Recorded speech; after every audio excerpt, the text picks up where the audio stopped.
Welcome to Chance Encounters, the show where, would you believe it, we've done 10 of these dang things. Woo! Wahoo! I guess we will have done 10 of these Wahoo. dang things. Or the dang thing is the intro, the welcome to... We've done 10 of those, but we haven't done 10 episodes, but we're about to have done... You know? We're here. I know. Math. Yeah. I'm so excited to wrap this up and then get moving to the next part of this show. So, who's ready for last times? Last timesies? I am. Dragon Ball Z. last time on Dragon Ball Z. So, last session, after the group had taken up the mysterious caller who was responsible for all of the crazy acts of arson that have happened in this past month and beyond, after the kidnapping of your mother by this person who has been trying to get your attention, you went to Amberley, learned a whole bunch of secrets that were recapped last time about cloning and possible conspiracy that your mother may or may not be in on. Still not really confirmed. After what was revealed to be a clone of this person named Jeremy was killed in the middle of trying to explain things to you by the figure in black who had vexed you previously in the house at Moonlight. You began to engage this person in battle. Early on, you managed to, specifically Haramone, managed to rip down one of the tarps separating the different rooms of this under construction house and smothered the fire so that it wouldn't spread. Meanwhile, Silhouette went and scooped up Jeremy's body, as well as the robot, walkie-talkie, that you had been given by Freddy, his young friend next door, which was popped open in the central compartment, revealing something glinting inside. So you tucked that into your pocket, took him away, and then you began to engage the person who will now come to be known as the Silencer in combat. Immediately you called Pantheon, who rushed to your aid, but before she was able to engage in the battle proper, her shadow began to come to life in a similar way to what you had seen before, that night in the forest, the night of the fire. Her shadow then separated out into that shadow creature, mirroring her as well as her abilities, and split off into multiple, keeping her engaged, fighting her at every move, keeping her on the outskirts of the fight, essentially having a fight of her own, while you took care of Silencer and her two robots. And as you blew off her helmet, you revealed her to be what seemed to be a clone of BB, but older, more mature somehow. After a grueling battle, Haramone fell unconscious, and then BB took the final shot to neutralize, but not kill, the Silencer. After this, you began to hear the sirens outside growing closer and closer, a perimeter, as FCS began to, make that perimeter around the house. Detective Asher entered, told you that she had some kind of source that led her here, that she would be in contact to talk about everything that's been going on, but that she alerted the press that this cannot be buried anymore, and that she would hold off FCS long enough for you three to escape unseen. Pantheon then disappeared in a flash, coming back in full costume for the first time in 25 years, floating above the house and drawing everyone's attention outside to the front of the house so that you could leave.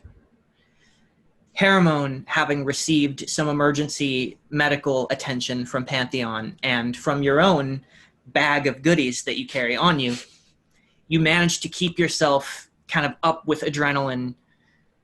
The full scope of this wound is not yet really known, but you know that it's not good. And Pantheon bought you some time, for sure. But you found yourselves in a rush, boarding the bullet train in the middle of the night back to Moonlight Academy as the news screen flashed with the image of Pantheon returning. We pick up now as the bullet train arrives in the station. The city is largely empty, not bustling. It's not quite early AM hours, but it's definitely getting into the later areas of the night on this Sunday night. Things are quieting down, lights are turning off, but there are still just dim glows of buildings around as you enter under the gates of moonlight, make your way through into the central sort of heart of campus, and find yourselves to the medical wing. And as you're doing this, Haramone, you feel that pain is coming back, that nausea. And it's getting difficult for you not only to walk on your own, but not to vomit up your insides. Well, once we get off the train, I think on the whole train ride, BB would have seen how serious Haramon's injuries are. I think she would offer to carry Haramon. Can I carry you to the medical wing? Yeah, I think Haramone is just like the whole way just wheezing. Yeah. And like trying to get like air into that diaphragm. So there's not really a response confirming or denying, but there's no like overwhelming no either. Do you want me to roll for that, Ian, or? No, you can just do it in this moment because you're sort of being given permission to do this in the moment, and it's not going to be an opposed situation. Sweet. So you hold. How are you holding them? Like this way, this way. I'm trying to think. I think like over her two arms, not over the shoulder, not like a fireman's carry, but in her arms. As you make your way into the hospital wing, you see that there are a few people. You're sort of walking into the entryway, and as you're making your way up, you hear some like bustling inside, like areas are being cleared. And as the doors open, you see that the lobby has actually been completely cleared. And as you step inside, the receptionist sort of stands up abruptly, and you see Fortress stepping out, not in costume, wearing like just sort of a long gray long sleeve shirt, sort of loose fitting. And as she looks out, her face is just like serious focus, and she rushes up to you. You see that there's another man following after her, a man that I think you've probably seen here before. He is sort of the head doctor. He's the what do you call it? The surgeon in charge. I don't know enough medical things, but like there's the head doctor, right? Absolutely, yeah. And this is Dr. Lim. He is a sort of average height guy. He's maybe like 5'8", 5'9". He has sort of short gray hair, square glasses, very kind of squat, square jaw. He has a very kindly, sort of rosy face as he wears his long white coat gown situation. And you see he steps out. He immediately runs up, and even in his like, you're used to being around these like, buff, like hero people. And this is just a man, just a doctor. And he runs up and he goes to actually like take Haramone from you. I give them over.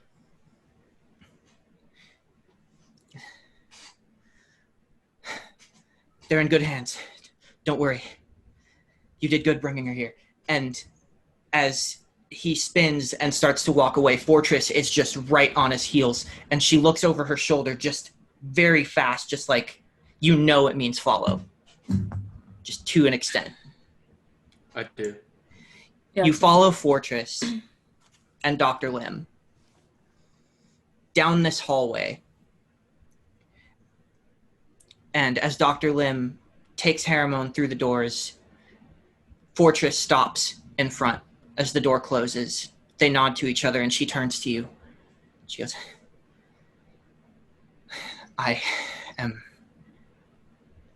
I'm so sorry. This never should have happened.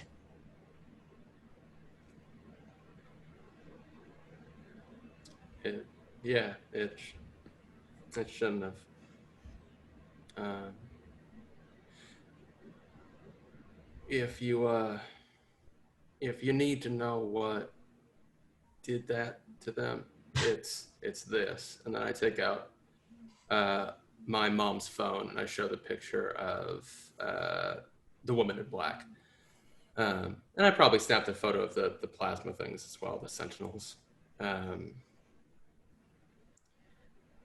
I've been speaking with Pantheon already. She informed me of everything that happened, but if you have any further details, from what I can understand, your involvement is being completely left out. I'm not entirely sure how you accomplished that, but it's for the best, and I'm glad. It's bad enough that this happened. You don't want that kind of attention, and I don't want that for you. But there is one thing that I need you to understand, and she sort of reaches out to put a hand on one shoulder each of you, if you let her. I let her, but I'm very obviously uncomfortable just with everything being said. Like, I keep just like looking over to wherever Haramone has been like taken. You feel these strong hands on one shoulder as you're standing side by side.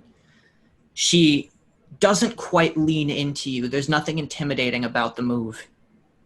But that serious expression on her face softens. Her eyes remain harsh and intense. But there's something warm in her face, and you feel it radiating off of her. She says, "This is not your fault. You've done everything you can." Bibi just shakes her head and looks down at the ground.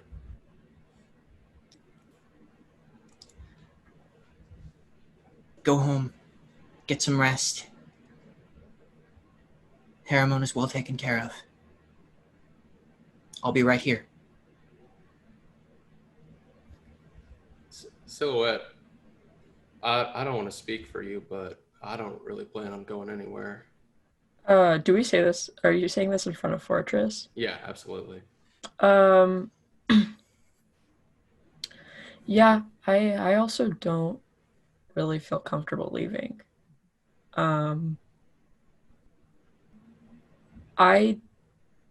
Yeah, we're not leaving. I don't think we can. We can't. We have to stay with Haramone. Bibi, how much damage did you take during that fight? I know Silhouette took none. At least 10. It was, I think, about 14, maybe a little Yeah, over 14. that sounds You right. did get hit pretty good. Like, you have a hole in your shoulder. I did get shot, yeah. That is one thing that did happen. And she can see that on you. And you've managed to keep yourself high energy enough to just move through this pain, through this force of will that was drilled into you, this training that you have. But now that you're here, now that tension is starting to release, you feel that pain in your shoulder, and you can see that burned, scarred area. And Fortress clocks it immediately. She looks down at it. She goes, "You could use some attention yourself." She just nods.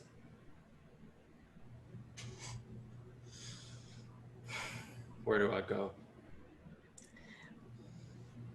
You see she just sort of, another doctor moves forward and brings you into an adjoining room, and you are in the next room over. Got And you it. see that the hallway that you were carried into these rooms are a little bit different. These are operating rooms, and they are a bit more intense. You don't particularly need that level of care that Haramone is getting right now. And even as you can see through that that window, through that glass, just for a moment, that other doctors are coming in as well and beginning to tend to Haramon as they go under. Before Haramon gets anesthetized, they will grab Dr. Lim's the what are they called? The Lapel? lapels? Yeah, the lapels of his doctor lab coat, and just with every ounce of energy left, just look him dead in the eye and say, "Don't you dare cut me out of this." Talking about her clothing. Wouldn't dream of it. And then they pass out. And as this happens, Silhouette, you're out here watching. You see both windows go dark for both rooms. Silhouette starts crying. That sucks. She's not obvious, but there's definitely like an overwhelming weight she feels being left alone. Fortress stays out here with you, and she sort of looks you in the eye again, and she goes, "Trust me, there's nothing happening in there that you need to see right now." Maybe, but I don't know. They're the only people who have been around me, really. And no one knows what we've gone through. So, I think at this point, nope, never mind. And as you're standing there watching, you hear a familiar just rush, and you feel that gust of wind coming in from behind you. So you turn to look, you see Pantheon, but no longer in her costume, just standing in front of you. Her eyes are just sort of quivering a bit. I continue to cry. And I kind of look to Pantheon.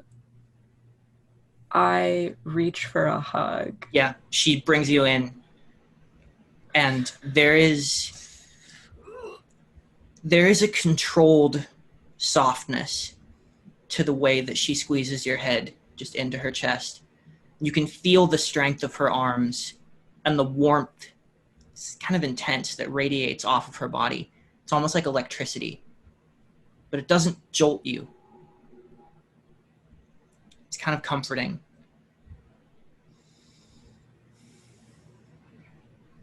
And as we fade from this moment, we'll bring you into the next day.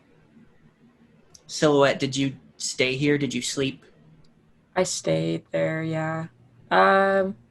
She probably fell asleep from exhaustion, I'd say. But I would assume, like, once it starts bustling, like, in the morning, she probably, like, wakes up.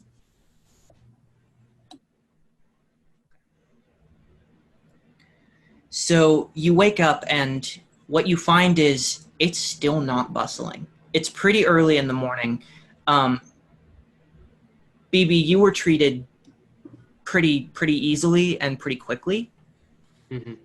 And you were still kept there. You all stayed there the night. Pantheon would have come in at some point during that time after you were tended, just to sort of make sure that you got to sleep. I don't know if BB says anything to Pantheon. I think she might just be silent. And the next morning, both of you wake up to a different Pantheon sitting in your room, just in a chair, just watching. She's already awake by the time you both wake up. Is I don't know if we've already looked over this, but when Pantheon is like different Pantheons, the personality's still the same? From what you can tell. Okay. I look over to Pantheon, and I'm like, is everything done? Is Harriman okay? The Pantheon who's out there with you. Yeah. Yeah. She goes, Dr. Lim finished his work quite a while ago. Didn't want to wake you. Silhouette gets up immediately and is like, well, can we go? Like, where's her room? She brings you in, and is BB with us? If you can be, yeah. If I saw Silhouette getting up, I would even if Pantheon was trying to hold me down, I would get up out of bed and take my IV fluids or whatever and follow. Yeah. You don't even have that. You're Perfect, good to go. Yeah. I help BB up anyways. I don't deserve this. Got that good future medicine. So pull in the shoulder is pretty easily dealt with, and you're like patched up. It's a little sore for sure, but you're okay. You might have a scar. But as you step into Harriman's room, you see that Harriman's outfit is very carefully, and only what needed to be removed is very carefully hung up close by. And you see that they are lying there in this bed, in this pretty sizable room.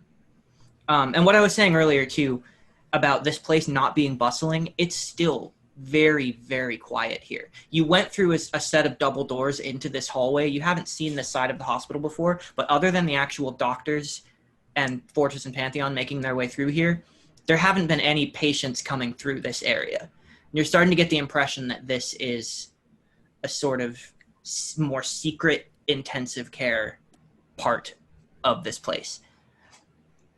And there's some machinery in here that you're not sure that you've ever seen before. This is some advanced medical equipment. Harriman lays sleeping. The blanket is pulled up, but you can see those circular kind of sticker nano sensor monitors, the nano monitors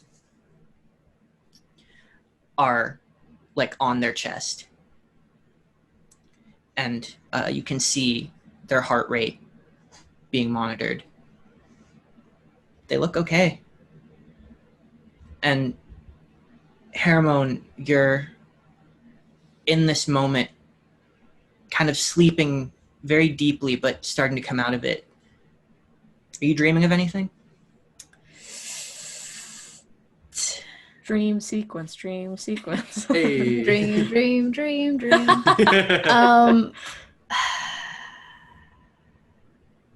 I think for the crucial seconds minutes she was out in the house, she saw stuff. But I think not now. Yeah. I think it's just dark. Okay. Until it's not. And from that darkness, you just hear the voices of your team. And they go from a murmur to growing louder, and everything starts to slowly, like turning up the brightness dial. Mm-hmm. And then it goes a little bit too far. Groggily, you kind of come out of it. You blink. As the light settles, you see everyone. Not Fortress anymore. Fortress is sort of politely waiting outside the room. Silhouette is just like staring at Harriman. Actually, I think Fortress Fortress has gone. She's gone at this point. Sorry. Silhouette is... No, just staring at her face, and like as soon as she sees like Herman's kind of like waking up, she's like, "Hey, hey, buddy, hey, Herman."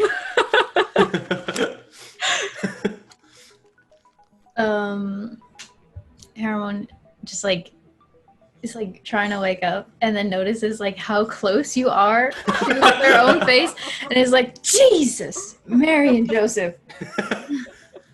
I'm sorry. And Silhouette kind of realizes how close she is and steps back a bit. But just like looks to like BB and Pantheon with like the most excitement she's had in the past 24 hours. How do you feel?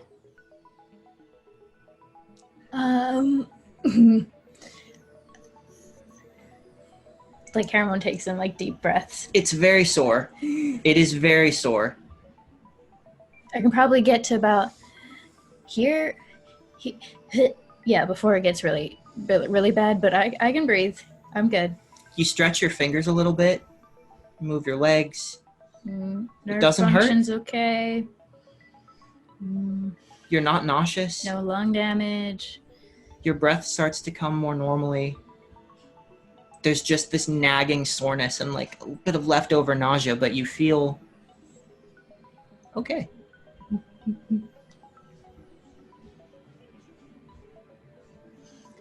Pantheon smiles and she goes, Dr. Lim said that you were pretty lucky, all things considered. For she being almost died. Well, yeah. I mean, that's not new. I mean, it's kind of new. You almost dying. That's new. For you, maybe. Yeah. But you shouldn't have had to be lucky. And BB is kind of cleaning her nails anxiously, but she looks at Herman and Silhouette and says, I owe both of you, and by extension, I think Pantheon as well, an apology. I have a very complicated relationship with my mom, and she's done things to make me hate her and make me suspicious of her, and that entirely clouded my judgment in that fight. And Herman, I should have taken some of the shots that you had to take.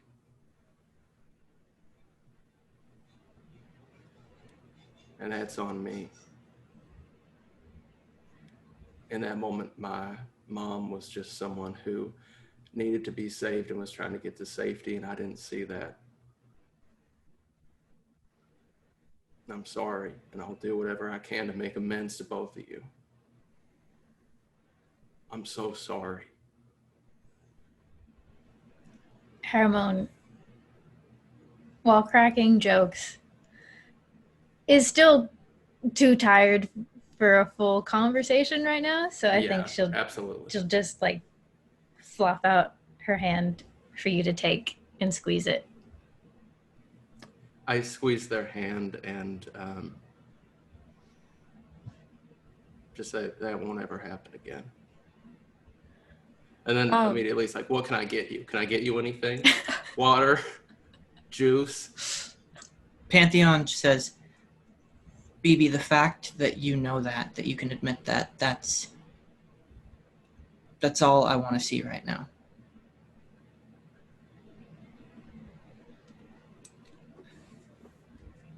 To be honest, I should have asked for help out loud. This isn't... I won't pretend that mistakes weren't made.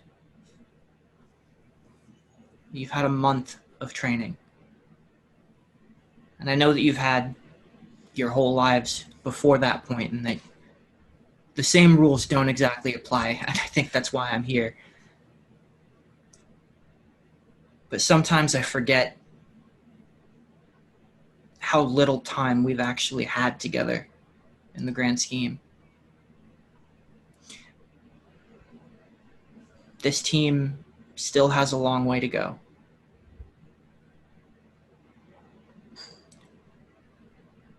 But this is not the time for notes. Right now, I'm thankful that I have 3 strong team members alive, well, and not all over the evening news.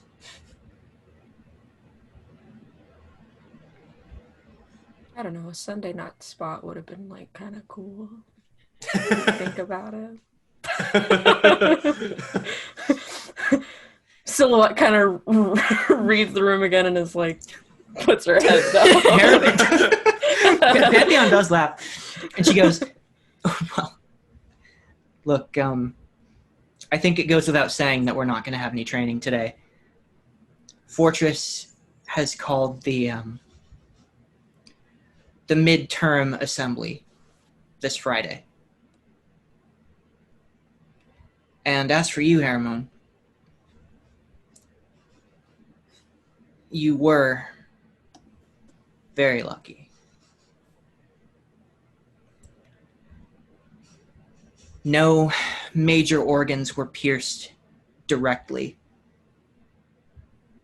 but your stomach and intestines were grazed and severely burned.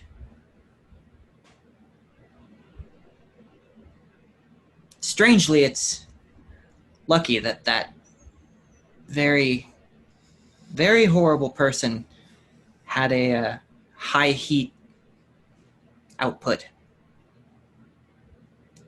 Cauterization. Who knew? The point is, you're going to be sore. You're going to have a scar, but you're okay.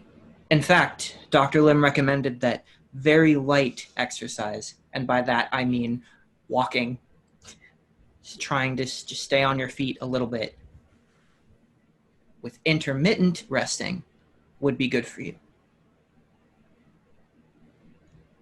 Take the day, do what you need to do, and we'll talk tomorrow. Wait, so she gets to come home? Mm-hmm. Okay. Okay. So do we head back home? Do I gotta fill out any paperwork? Haramon will like, okay, and like get up, and start to put on all her clothes, and like the tightness of the leather wrap, I think helps a little bit because it's like keeping everything like in place. So once that's on, they have an easier time.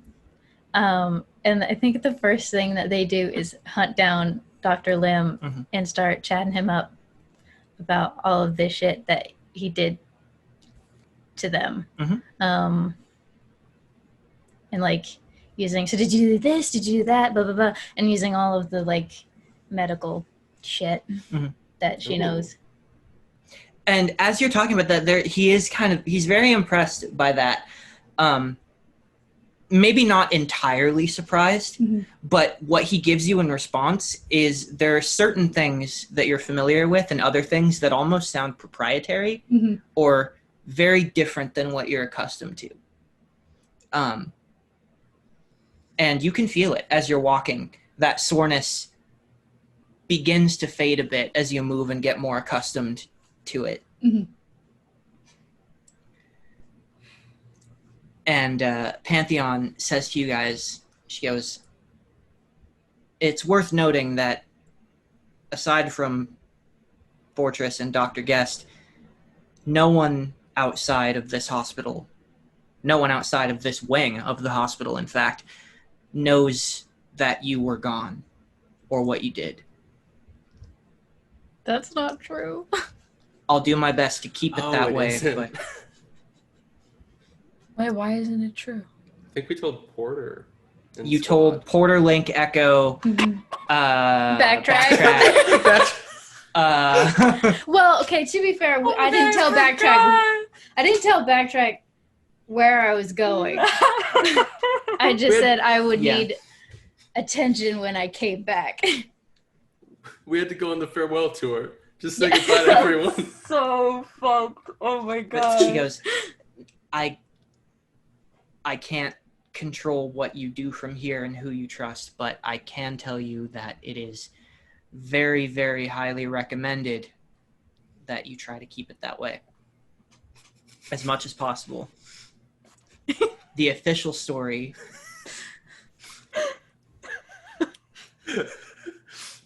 is that Jeremy's counterpart, I suppose, was trying to get the attention of the heroes who run this place. His methods were colored by his deteriorating physiology. It's affecting his mind. That much is true, from what we can tell. And that I was deemed the best person for the job when Dr. Baker was taken, because no one would necessarily know or recognize me or see me coming. And that I chose this as a good time to get back into the swing of things. And that much is also true. And what happened to the assassin?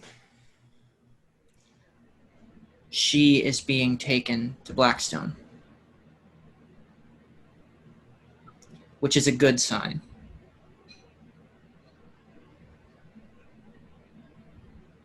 What about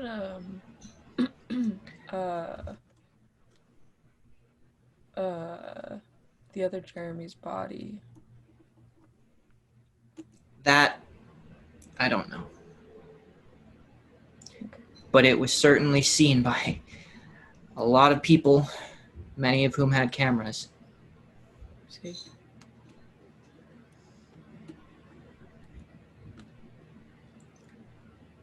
I don't know what's going to happen. But I think at least part of it is good.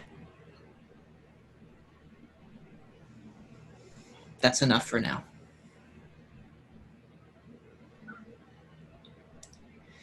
Pancakes?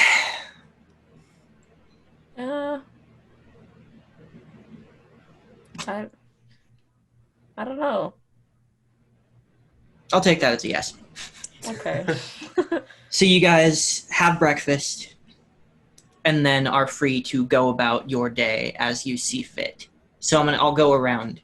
Haramon, what are you going to do this day? I think halfway through breakfast, Haramon is thinking about everything again and is like, oh shit, and pulls out the 2 little syringes of blood and is like, where do I find Quick Step? Should I just give them to you to give to her? Someone should have these. That's blood, right? Mm-hmm. Silhouette's like, is that blood? Yeah, I took it off of the assassin and not Jeremy. Why? Insurance. Okay.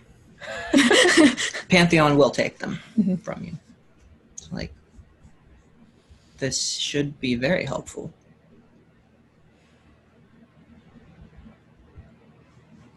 Haramon's just like, yay, I did it good.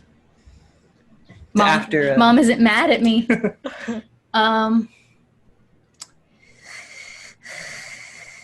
text backtrack number 1.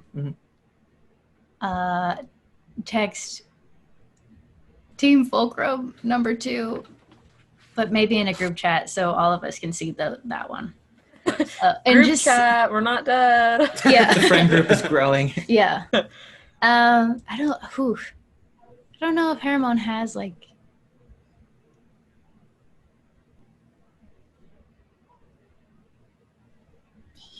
I don't know if Hermon has any plans or anything they like want to do. They can't do what they would normally want to do, which is work out very vigorously, which sucks. So you are texting various people. Okay. Essentially just going through the contacts list and seeing if anyone for some reason doesn't have any training or early ending training, because Hermon's going to get bored really quickly. I mean, it's kind of early. It can be kind of early. Or you can wait. We can say that you meet up with people after. No, I'm saying like them as the student body, do any of them on any of the teams have like early ending training? Or no training for whatever reason. Most of them will be busy until like around dinner time, with like breaks for lunch, basically. But Backtrack immediately is like wanting to see you. Okay. Ooh. I guess that is a plan, but in the meantime, like immediately, or like around lunchtime. Okay, then yeah, at lunchtime I'll go see him. Okay. For a date. You go to where do you go? Do you go to his house? Sure, yes. Okay. See Baby and Hecate too, if they're there. I don't think they're there at the moment. Ooh. But as you go to knock on the door, you get like one knock out and he opens it. And he looks like a little frazzled and sweaty. Like he just came from training, which he was. And he's just sort of like, actually, no, I think he just got out of the shower. So his hair is like wet and slicked back. And he's sort of like, Selena, what happened? And he like goes like he doesn't fully know what exactly to do. Yeah, I'll hug him. Very, very warm. Very like, yes, this is okay. You know, like, yes, you do this. Do. I think that as he's hugging you, one arm is like around the back a little bit lower, not to the butt, but like around the area where the exit wound is. And as he hugs it, like there's a little twinge of like, oh, and he feels it, and he pulls back. I'm sorry, what happened? Whoa. I'll come in, close the door. Oh, okay. And go to his room and just start taking off the appropriate items to show him. As he's misinterpreting this immediately. And as you start doing this, he's like, all right, no preamble, I guess. She'll just sort of shoot him a like look and pull back the final layer and reveal. And he's like, oh God. What? How did that even? He looks at it. He's like, "Did BB shoot you?" Okay. No! Okay. How much do you know? As a rule, nothing. I mean, I just don't know if you had seen the news or not. Oh, I mean, yeah. I didn't want to just assume that you were involved, but Yeah. I was kind of hoping that you weren't. Yeah, it was involved big time. That's a secret. I gathered from it not being on the news. Yeah. Are you okay? Can I get you something? You know, Ice, maybe. They A tell cup me of crushed ice. They tell me I'm crotch. They tell me I'm lucky. And this time I really feel it, because you'd think third time would be a charm and I'd be living amongst the stars, but something wants me here. It's back. I mean, I want you here. Maybe a little less, mortal woundy in general. But I'll take alive. Yeah, life is good. I mean, all things considered, wasn't as bad as this one. That one I was essentially just it's really gross.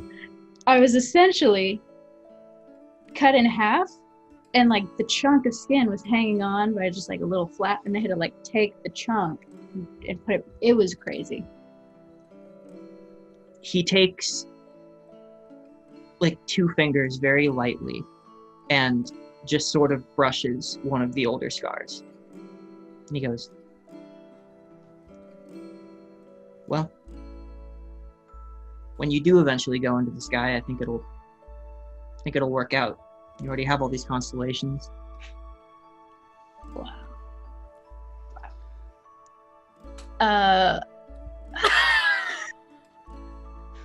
I think at that, Harrowbone just starts crying. Hey, oh. He just sort of like holds your head. And I think she doesn't say anything, but she just sort of like kisses his neck and like tries to reel it in. And it like into his neck area is just like, it really hurts. I am in a lot of pain still. The crushed ice now. Yeah. Okay. He sort of sits you down on the bed and starts to walk out. And as he stands, he gets to the door frame and he turns back for a minute. He goes,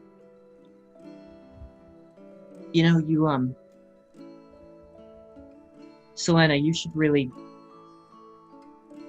be calling me Riley. And he turns and walks out the door. That scene was so good, I hit my head on the wall behind me. First name gang. Oh man. Jeepers. Let's go over to Silhouette next. What are you doing on this day? You know we're gonna find out what's on that thumb drive. You got that tasty thumb drive. Okay. So I don't even know. Okay. Let's see. I'm wondering. Nah, she's gonna do it herself. Silhouette, I guess she's home. She's gonna I like to think that she has like a couple computers, laptops. She'll just take one and like slide that puppy right in to the computer. As you slide in the flash drive, the thumb drive here, on your computer, the file that comes up, the folder, is titled, in all caps, Truth. Oh, okay. Okay, I open it, I guess. You open the file, and it immediately brings up a separate window that begins playing a video. Don't like that. Okay. I watched the video. In frame, you see 2 figures. 2 Jeremys. Oh, shit. Okay. The first, who's a little slightly more centered in frame. And firstly, too, you're seeing them. It's hard to see where they are. It's like they're standing in front of this sort of tatty, just like black cloth backdrop. And you even like hear the click of him turning it on, like turning the recording on, and he steps back and he sits. He looks tired, a little ragged. His beard has grown in slightly. His hair is a little shorter, like it's grown out from being shaved. Sort of just there. And he's wearing a black sweater, just like a simple, just black hoodie. And the Jeremy sitting next to him is a little more clean shaven, but like darker circles under the eyes, but he doesn't look like he did when you met him. He's not so deteriorated, not so emaciated. They look much more similar, just kind of different hair, different clothes. His clothes are like, they're not baggy, they fit him, but they're just a little bit like whatever he could grab. And as the first Jeremy begins to speak into the camera,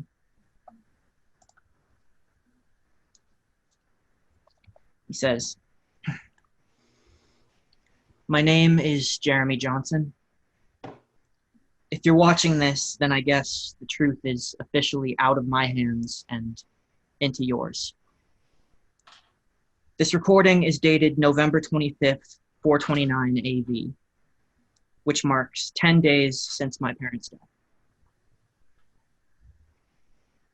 They were killed by," and you see the Jeremy sitting next to him sort of interrupts. He goes, I killed them. And immediately the first Jeremy, the real Jeremy, goes, "It's okay, you don't have to." And he just puts his hand up. He goes, "No, I need to do this. I didn't. I regret it. I wanted to. I can't say that I didn't want to, but if I had been in my right mind, I don't think I would have." Jeremy sort of just puts a hand on his shoulder and nods to him. He says, this is my clone. My medical records are no secret. I'm not a twin. An only child. I was enrolled in the power development program, and during my time there, someone did this. Someone made him. I don't know who did it. I don't know why. I only know that it was Dr. Tara Baker's research that made it possible. And I only know that much because of an anonymous source who, he talks into my head, and he sent me the files that I attached on this drive. I know that's not much to go on. It's nothing to go on. You have very little reason to believe us, but someone needs to tell our story. Our parents were complicit in this. They raised him, tested him, fooled him into thinking he was me.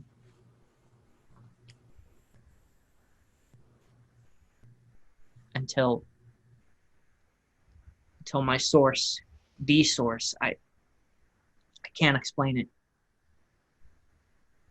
Until he showed us the truth.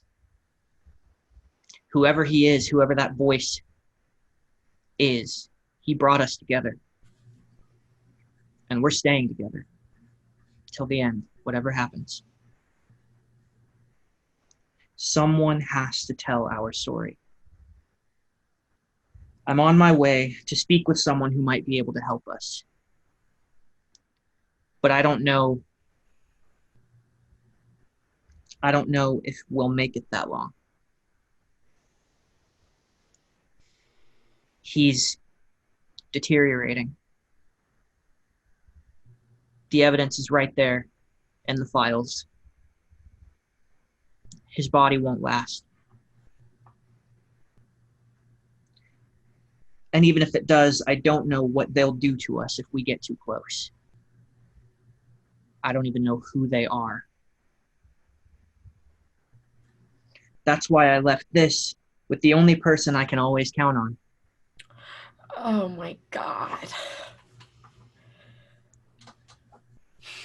It's funny, I joined the PDP because I wanted to be a hero. Igneous, champion of justice. But I get it now. There can be no justice before truth. Oh my god, I was waiting for that to come back. He reaches forward and he clicks the video off.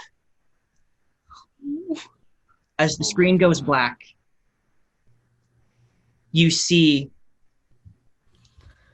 3 files pop up in the folder, triggered by the ending of the video. Okay. Do you look at them? Oh, yeah. Okay. The first seems to be a full, detailed map of Jeremy's genome. Oh. Oh, fuck yeah. Okay. With descriptions of his powers and how his power works, and it's just like a map of his DNA, his medical records. It's very thorough.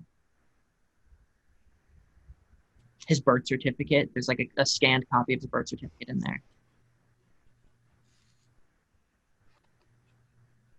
The second file is a series of reports from Jeremy's parents. They outline the Jeremy clone's rate of deterioration, various psych evaluations, and it seems to be largely from a medical psychological perspective. You get the feeling that these people, Jeremy's parents, were psychologists. They were experimental medical psychologists. Gross. And they were detailing the rate of deterioration of his body that, by all accounts, he probably wouldn't have lasted another month from when you met him. Whoa. And his mental state was largely deemed unstable, that he would continue to destabilize the longer he went, and that ultimately the project was a failure, but deemed strong insights. And it ends with a recommendation for future trials if possible.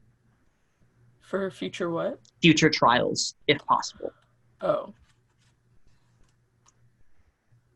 The last document in this file is a signed work order giving Dr. Baker permission to begin what? Oh, just into the mic. Oh. Yeah. It's a signed work order giving Dr. Baker permission to move forward with something called Project Recreate. Oh. It is specifically detailed that she is given permission to create clones of 5 volunteers, people who volunteered to do this. No. No. There's 5. Great. It doesn't say the names of those people, Ah. Okay.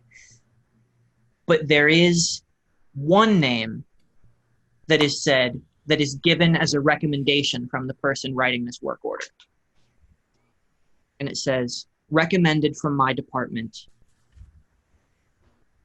Detective Asher. Excuse me? You see formal permission from this person for Detective Asher of AID to volunteer for this program should she choose to. And it is signed Albert Rose, Assistant Director of First City's AID Division. Oh, man.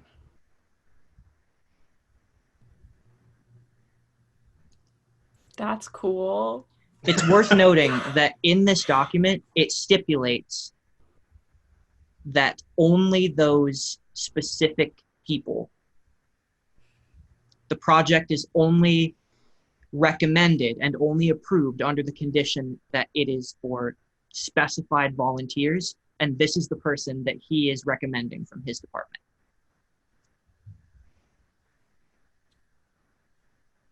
Okay. And it's dated like 5 years ago. Sick. Okay. Love that. And that's what's on the thumb drive.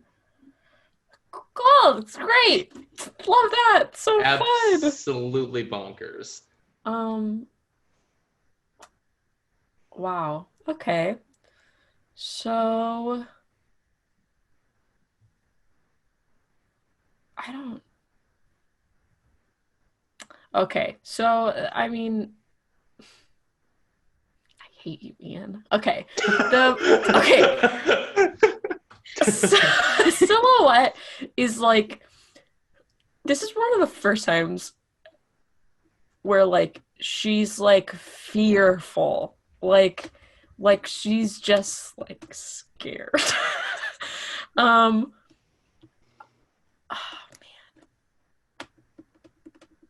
Okay. She just texts Saramone and BB and is like, hey guys, so I just opened the thumb drive. Whenever you're able to come home, I'm gonna be here. Because I don't think she wants to freak him out.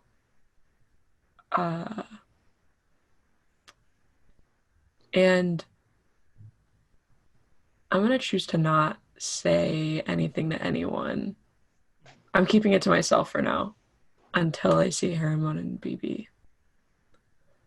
I don't even want to tell Pantheon yet. Man, what the hell? Wait, who's Robert Rose again? Albert Rose is the person that Detective Asher was essentially accusing about 5 years ago of sort of illegally trading in super people's DNA. And that case was ultimately dropped for lack of evidence, and she was humiliated. Oh my god, right. Okay. Wow, that sucks. Sucks so hard. Okay.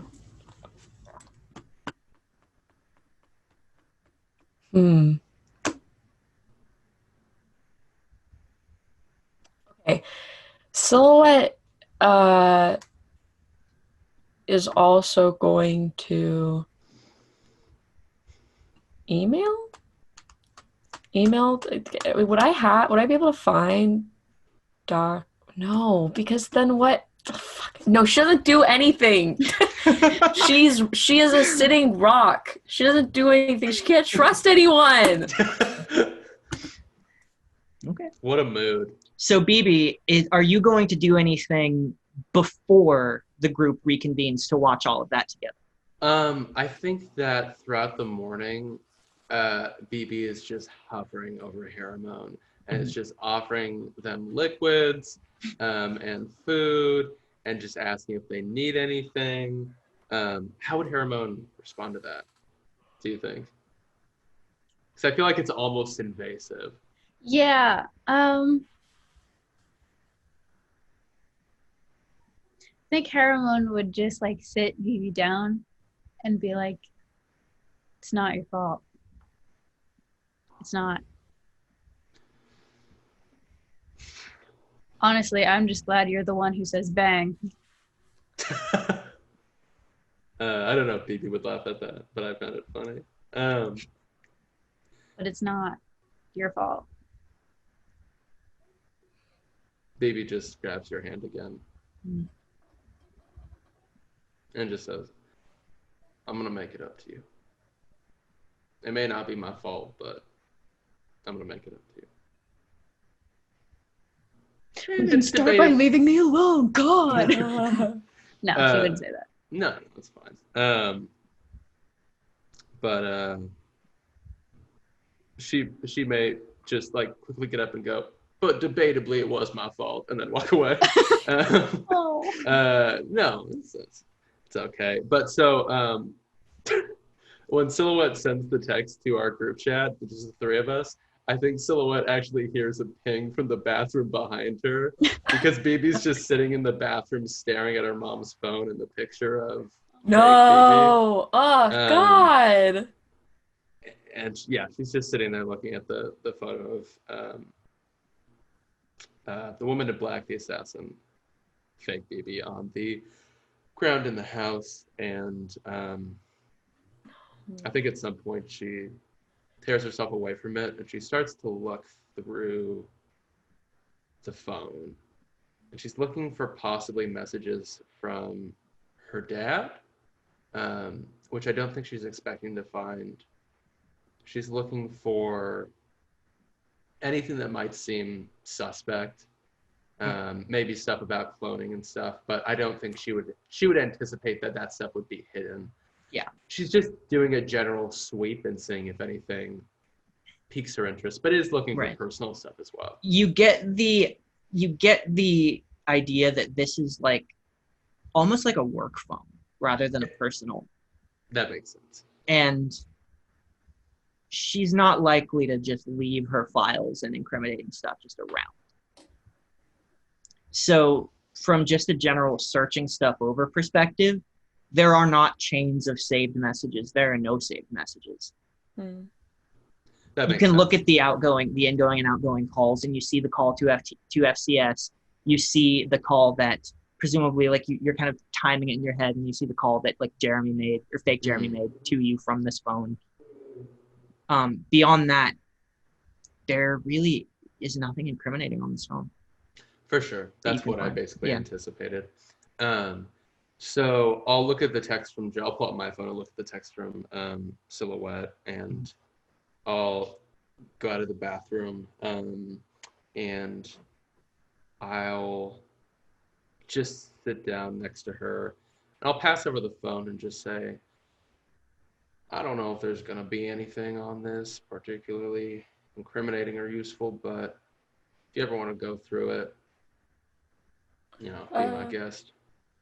Yeah. I take the phone and I'm like, yeah, I can do that. And I just kind of put it in my pocket for now.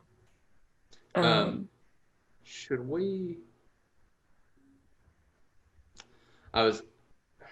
They wouldn't track the phone for any reason. She would know I have it. Maybe I'm just being too suspicious rather. Huh. How do you do that? You just take a SIM card out, right? This is out of character. That's what I was out of character. That's what I was gonna say. Like, take the SIM card out. We'll pretend in this world that's how you do it. Yeah. I just like nod to her and I like take out the SIM card and I just like put it on a dresser. I think that when we got back, if Joe still had the robot, the walkie-talkie, maybe would have put it like on the mantelpiece in the center of their house. Do I have it? Yep. I do? Oh, yeah, shit. It's intact, too. The thing was popped open, but you just close it. Yeah. Put that shit on the mantle. So it's just sitting there. Okay. Okay. So I feel like when BB walks in, Silhouette's just watching the video on like repeat. So you'll see it. Yeah, I'll sit down and watch it, but I won't really say anything because I know that we should wait for Harriman to get here to really discuss this. Yeah. Yeah, I guess I'll follow the same sentiment of like I should probably wait until Harriman gets here. The Jeremys say something about Dr. Baker, right? Yeah. The In the only video. mention of her is that when Jeremy was saying, I don't know who did this and I don't know why, I only know that it was Dr. Tara Baker's research that made it possible. Once Jeremy says that, Phoebe's just whole posture just kind of like crumples or shifts. I don't know. She runs her hand through her hair and she just kind of gets a restless leg syndrome, like anxious. She doesn't know what to believe right now. There are conflicting emotions based on the past 24 hours. But I think we just wait for Harriman to come back through. Is there anything else that that either of you do throughout the day before we forward to the reconvening and everyone watches and talks about that? Mm.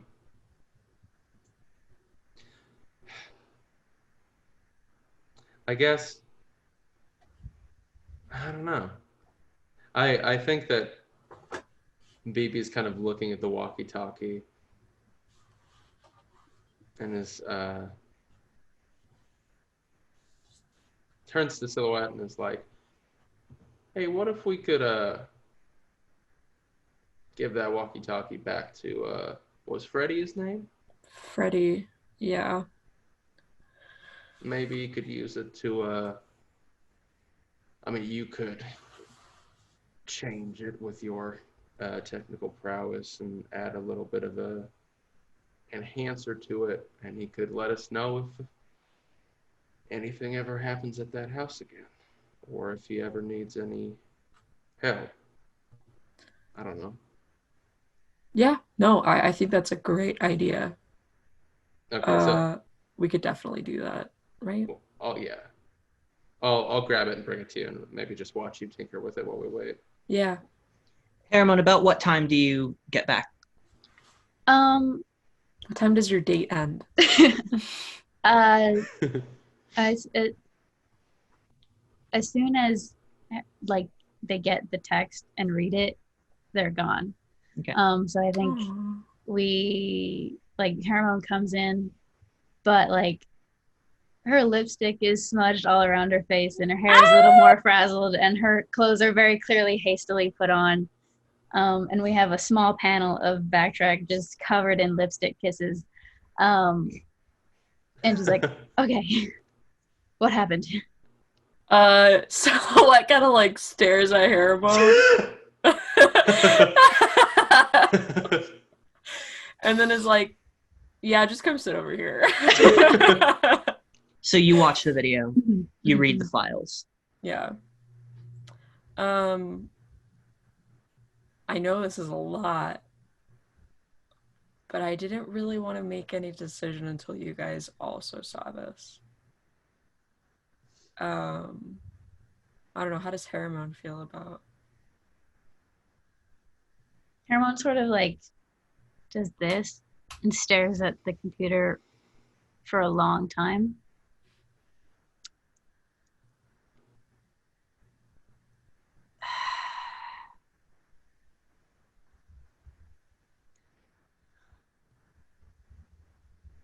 I mean, we have to tell Nova. We have to. Do we though? I mean, everything's a secret. I'm tired of everything being a secret. I think they're tired of everything being a secret. And I kind of like gesture to like the Jeremys. It's a secret that we were there. It's a secret that all this stuff was happening. Fortress and them want you to be a secret, what you went through. I mean, who would you rather tell? Asher? Well, I don't know, because now apparently Dr. Asher is possibly a clone, right? Is that what we're getting from that? I don't. It might. I mean, it's a possibility. Otherwise, that would have been the first person I wanted to contact. She's either a clone working to cover it all up, or she refused to volunteer and is working to expose it. How we determine that is the difficult part. But I The mean, date of the work order, I will say, is before. It You said is it was before. It's about 5 years ago, but it's Yeah, like yeah, yeah. past. So this would have fallen before that trial happened. okay. Wait, so you're saying like What? the original document comes from 5 years ago, but the work order was for a later date. But that No, date the is also document past. for the document with the work order is dated before that trial by a good like bunch of months. Gotcha. Okay. Okay.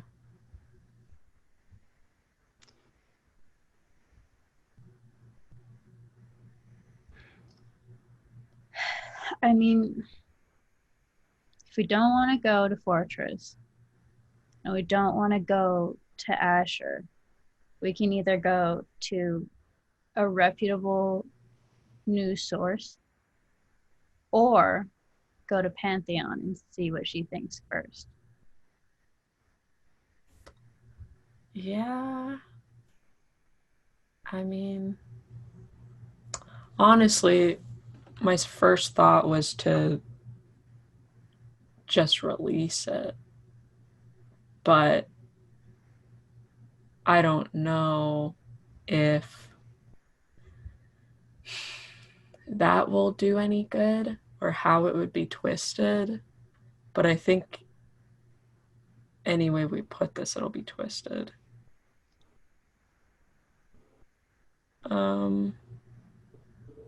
We also Wow, man, I have no fucking clue. we also have to make sure that whatever we do, it doesn't lead back to you or us. Yeah. In this situation, I just want to trust y'all's opinion and directive. But I think the idea of releasing it is pretty interesting and could really shake things up. But maybe it would be wise to talk to Pantheon.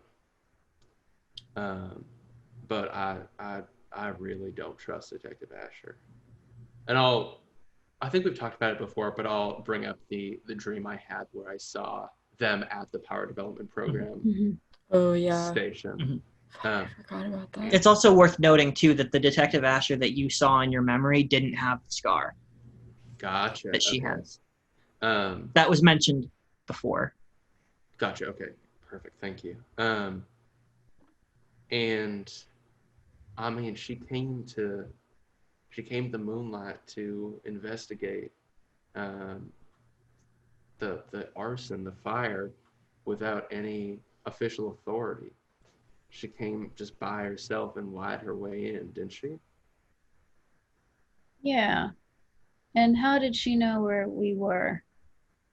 Exactly. How did she know that? I mean, I guess one could deduce One thing, that Amberley would be a place of interest, but to come that quickly, right as we had concluded the battle. She did say something to that effect as well. Can you remind us of what she said? What she said specifically, and she was kind of in a rush because she was trying to get you guys out of there. But Yeah. she said, I got here so fast because I have a source, but we'll talk about that later. yeah. Okay. That was her story. I'm also. What the fuck is her source?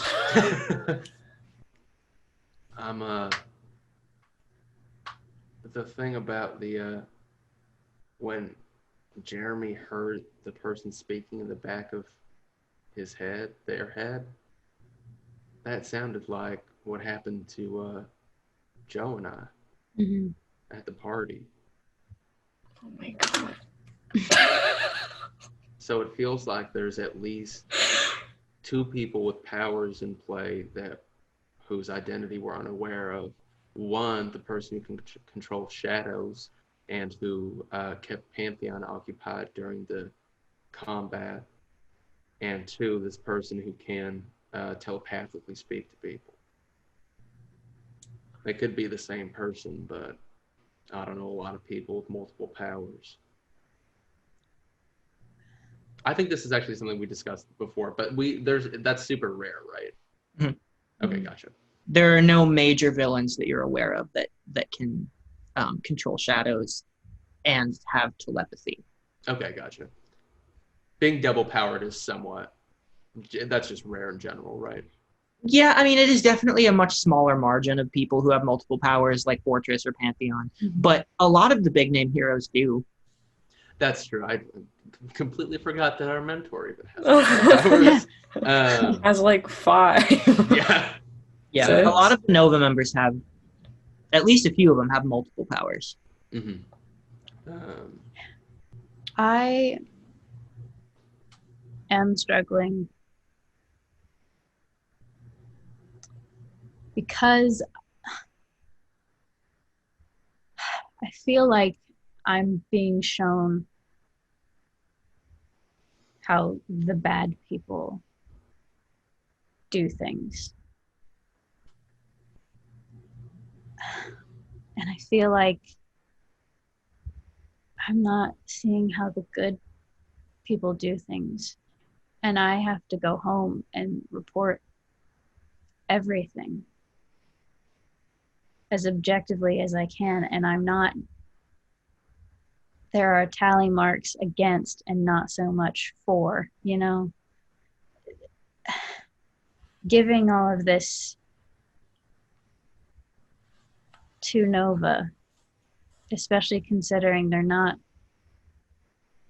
with the government, like they're not a government agency.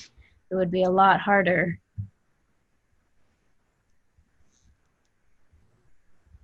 to, I don't know. I just, it's selfish, but I want to give it to them to give them one last chance to show me something that can redeem everything that's happened to us, at least on paper. Because frankly, I want to come back next semester. And if I had to make a judgment call now, it's not looking so good.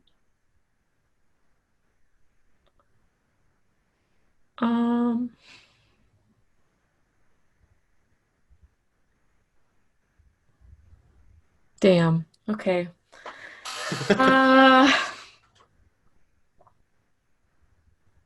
But that can start with Pantheon. That I feel like I need more. I feel like you guys can relate to this too. I feel like I need more from them. Yeah. Absolutely. I've been trying to keep quiet when they tell us to go home and get some rest and drop it and leave it alone, but then at the drop of the hat, they'll send us into danger.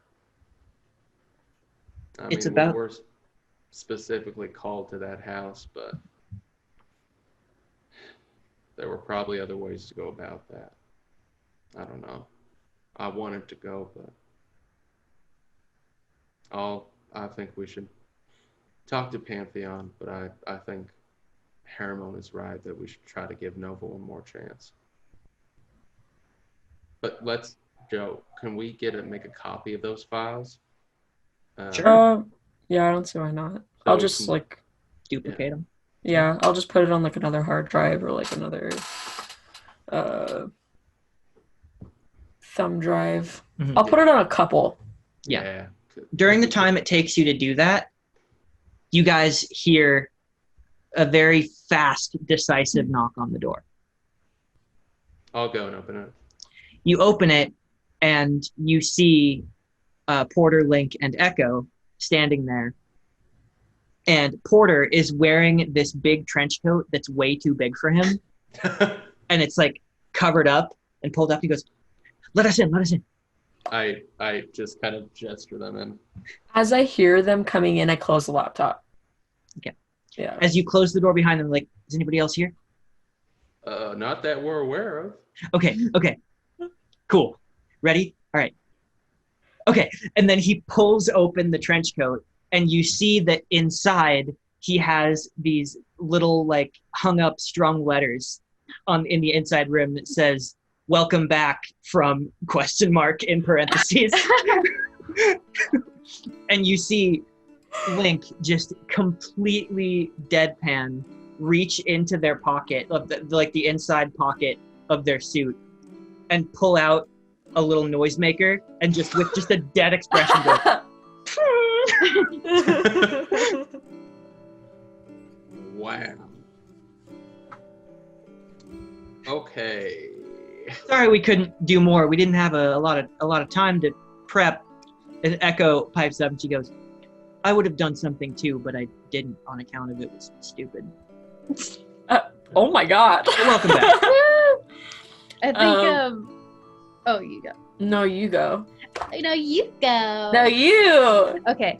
I think Harriman is like, oh, that's nice, but then like makes eye contact with Echo maybe, and Echo, I think Echo would know at first glance where Harriman has been, and Harriman becomes just hyper aware of what they look like, and is like, one moment please, and goes to the bathroom. LOL, I forgot. It's been a wild 24 hours, which I don't think we can necessarily get into, but we appreciate this. Hey, no pressure. I mean, it's weird. I'm sure you guys have been kind of sequestered, just trying to. I mean, okay, hold on. First off, are you good? We good? No. We're fine. We're fine. Fair enough. We'll be better. Yeah. But in case you don't know, it is all over the news. I mean, it's not related to you, but Pantheon coming back, the creepy armored person and the photograph. I mean, they're not. No one said it, but and it's not the best photographs ever. But she looks a little like. I haven't seen any photographs. She looks like what? Echo goes, like BB, give or take a few years. Oh, yeah. Different hair. Wait, who? Maybe a little taller. Oh, Joe. The person on the news, the one. Oh, I thought. Okay, sorry, my bad.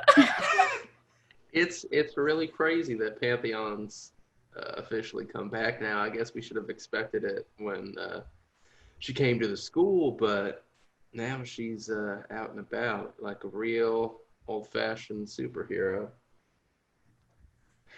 Yeah. I mean, it's great. Yeah,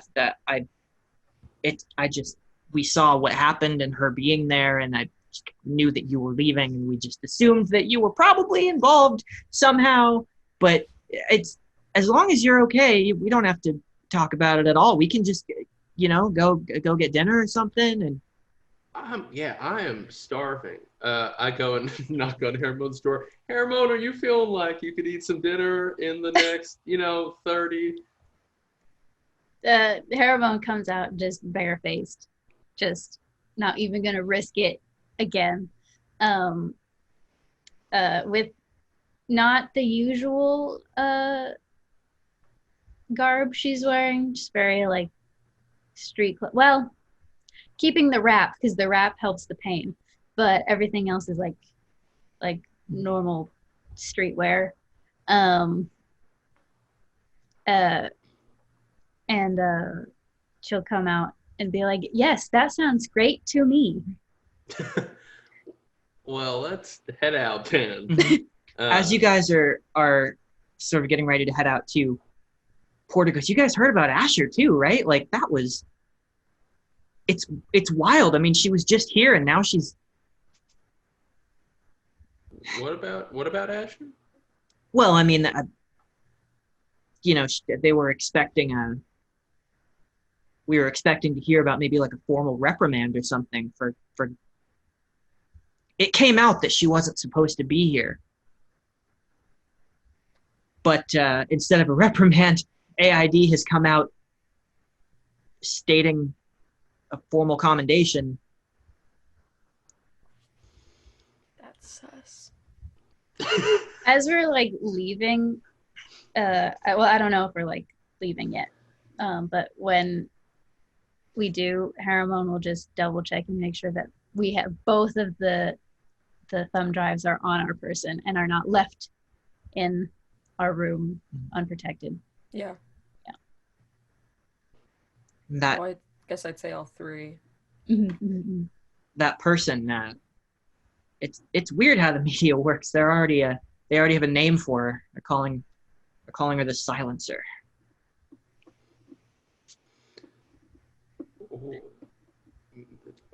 The media sure knows how to pick up a catchy name. Why did they say they're calling her that? Not sure. It seemed like the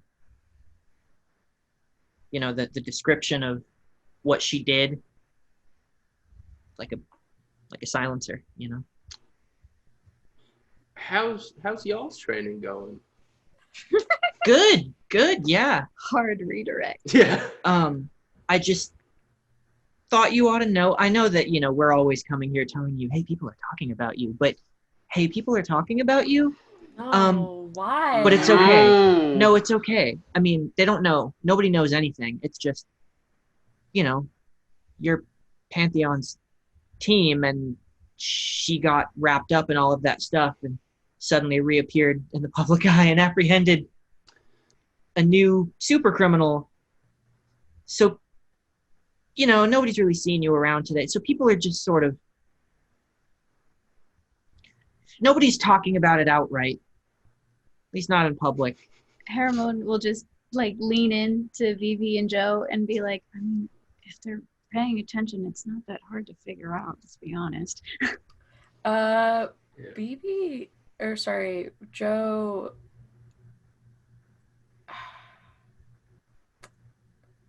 She just kind of like scoffs. Yeah. Just at like the comment of like that I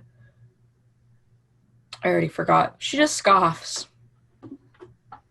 I feel like as we walk into the dining hall, if all eyes lock on us, the three of us just look tired and kind of ragged. I'm kind of like limping a little bit. Yeah. Okay.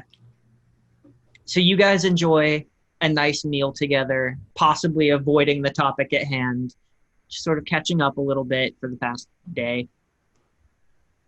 And eventually the night comes to a close. You go to sleep, wake up the next morning to a news report on television. As you guys are sort of in your house having breakfast, you see that there is a press conference being held at the Arbiter's Tower, just as the previous one had. You can see the repairs already like well underway in the distance. And you see Dr. Baker once again, with the Arbiters sort of standing at a distance away from her. Not up on a stage presentationally anymore, just here listening. And as you turn on the TV, I think maybe somebody alerted you to it. Maybe Wi-Fi or Porter sent you a message like, hey, you should probably watch this. Yeah, it's probably Porter, I feel like. Mm-hmm. Someone from Team Fulcrum. Yeah.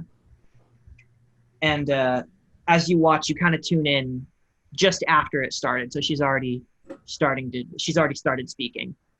She says, thank you for coming out here this morning.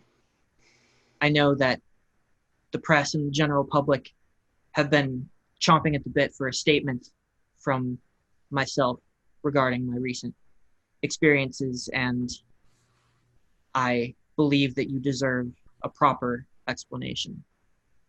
The truth. See, the truth is, someone on a higher level of authority than myself has perverted my research. The person who perpetrated these crimes, the fires, was not the villain. He was a victim. An illegally created clone. And on that word, you just hear like, whoa, and she puts a hand up to silence them. It is my responsibility as a public servant and as a scientist to inform you that my research on this subject was the basis for his creation. Unbeknownst to me, my previous research began theoretically and then proceeded with willing volunteers, never on my students. My research was taken and used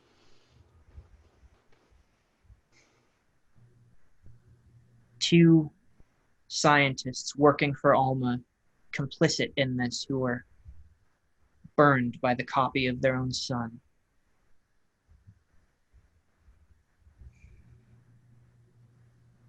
This is the truth as we understand it. And this assassin, this silencer, her origins are yet unknown. She has not given a statement as of yet. She's being provided a public defender. The interrogations are still underway and are of yet not fruitful. But rest assured that she is well secured within Blackstone. As for the true culprits, the ones responsible for perverting my research,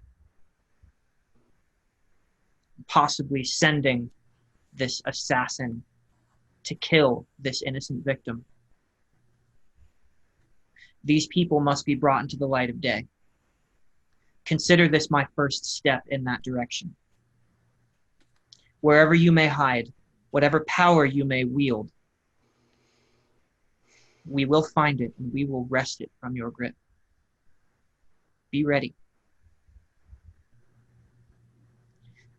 And on that, you just hear an uproar of questions. Do you keep watching? Yeah. Okay. You hear there's one question about, what about Pantheon's involvement in this? Were you in league with her the entire time? And she says something kind of vaguely non-committal, but she says, we trusted Pantheon to do the right thing. Ultimately, it was Nova that sent Pantheon as the best person for the job, and I agree. Pantheon, Detective Asher, and FCS were all instrumental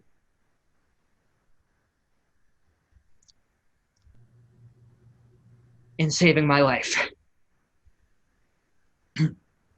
I hate her. Somebody else asks about the identity of the silencer, and she can only respond that she doesn't know. She's lying. Joe is not having it. Yeah, and I mean, that's about it. And you see that Detective Asher is there as well. Mm. And she comes up for questions as well, and she begins, addressing people's concerns and talking about, how she ended up there. Pantheon is not there. In fact, I would say during this, Pantheon comes to the house. Oh. And she starts to watch with you. She doesn't say anything. So they're spinning it that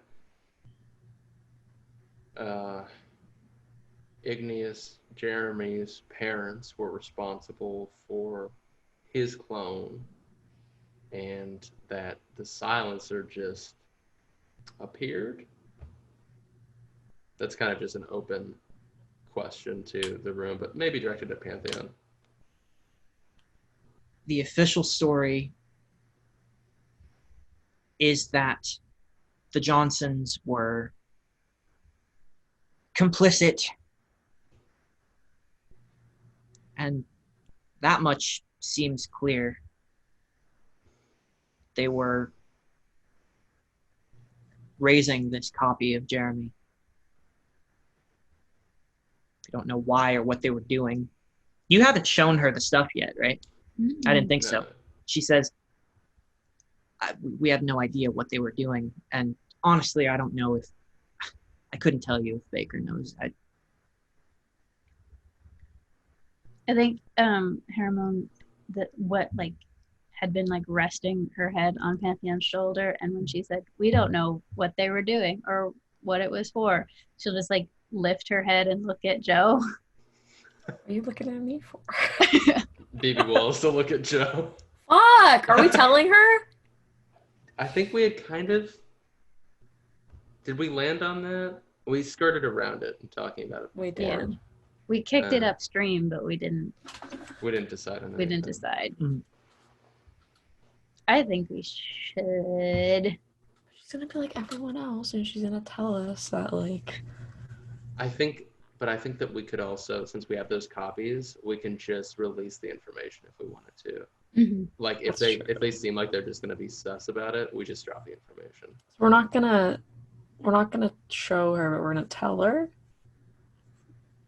We can show her. We have can several show her. copies. We could show her the thumb drive and then keep all the other copies. Or you could just give her a different copy. If you don't want to do it, though, I trust your judgment. I don't. Okay. You guys look at me, and I look at you guys, and then I look at Pantheon. What's going on? What's going on there, Silhouette? I get up. I get up.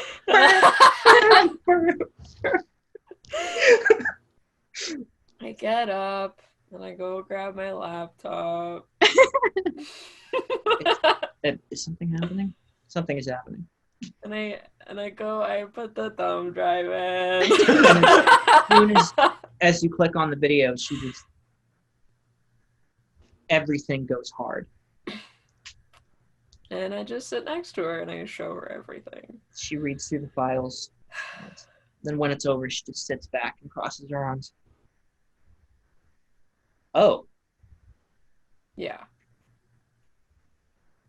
Yeah. Well, my first question is, where did he even get these? He says he has a source that speaks into his mind. That's what you said happened to you. Mm-hmm.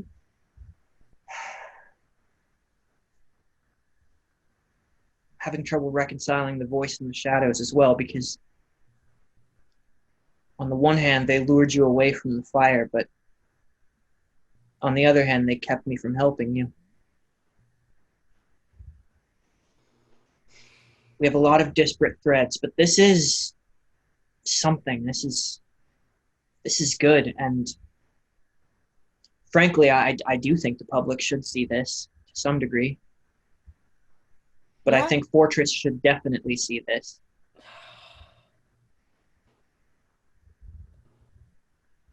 I feel like every time we show Fortress, or it comes to the end of, Fortress should know, Nova should know, and I'm not gonna lie, you should know, things just get swept under the rug and we never hear about it until we're now involved. And we have to put our life like on the line, and I kind of like motion to Haramon. So yeah, like I really do think that people need to see this, especially with this now also happening. And I motion to the TV. Your lives will always be on the line. You made a choice coming here, and I can only mitigate that so much, but I have to teach you how to handle that. I fully agree with that, but I would like to point out none of this is happening to the other students. The other students are going about their lives as normal, except for Backtrack, who got caught up in this. But everyone Because else, of us. because of us. You're right. But everyone else, and sure, we're gonna have to face the superheroes. But if you're trying to spin this that this is just how this school is, you're lying to us. I'm not spinning anything. This is not how this school is. And you're right, this is happening to you and no one else. Things happen to people. And I'm sorry that this is happening to you. But I am trying to let you take action against the things that are affecting you. And I'm trying to help you with that. Okay? And maybe I'm not doing the best job. Maybe there's some tidbit of information I could have given you that could have kept you from rendering your mother unconscious. Something that could have spared Haramon. And I know you're aware of this. I know you know the mistakes that each of you made. Haramon, you're not scot-free either. Didn't say I was. I know you didn't, but it's true. Maybe I need to say it. All right? I haven't been that hard on you considering everything that's been happening, but if you want my honest opinion, all three of you are lucky that none of you died. You need to ask for help when you need it, and you need to be aware of the people around you when they need it. And right now, yes, terrible things keep happening to you.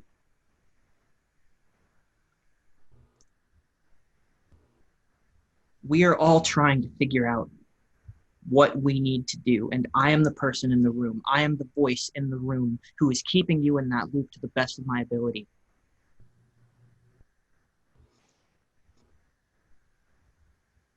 If you want to rail on me for that,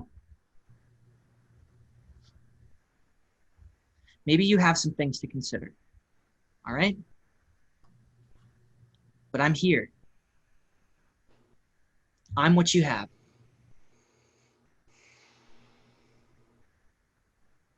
Okay. Then what do we do?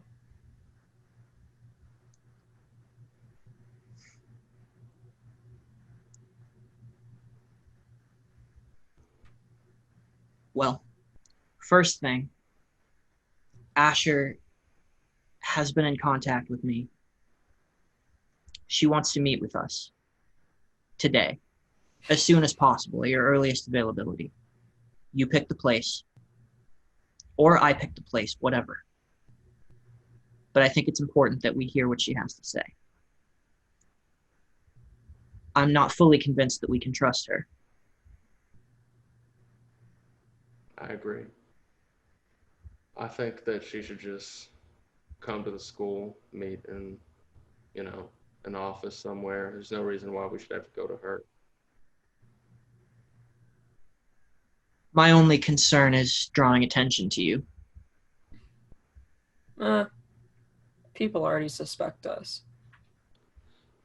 Could just go to an administrative building, meet in Fortress's office. The culture here is such that it is probably safer here than anywhere else. There's an unspoken, sometimes spoken code here.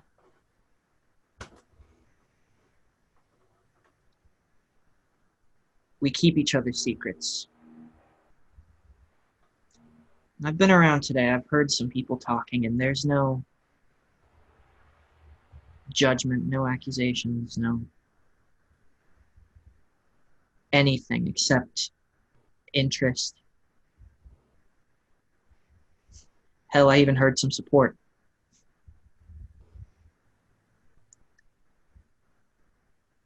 And for everything that Fortress does, she was right there last night by your side. And when she had to leave, she kept coming back.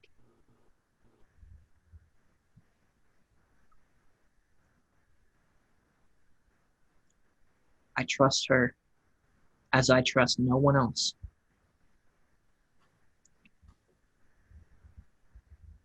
And what may appear to be sweeping things under the rug, I have to assure you, is caution. What Fortress carries on her shoulders is the weight of the decisions that will affect our entire community. Frankly, a community that I felt I needed to leave behind. But that spotlight, it's on her. Always. She's the voice for the people who have to raise our own voices. And if we're going to continue being allowed to do what we do without the restrictions that we are trying to avoid, I think the caution that Nova is exercising right now is merited.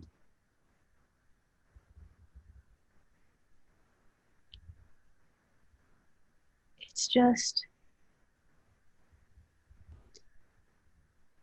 you know what I'm here to do. I think I do. You know how big it is, how important it is. It's not, for me, it's not personal. I would never claim to know better than you or Fortress or Nova.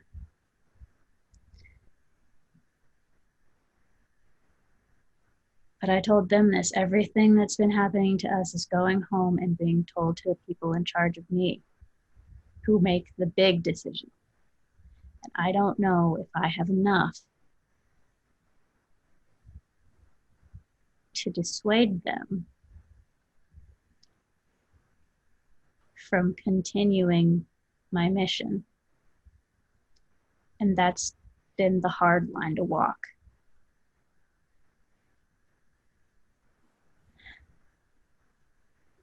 Well, we step out into the world a little bit, not just the news, I'm talking on the streets, what people are saying, the hunger for the truth and the willingness to spread it if they can. It's like a fire.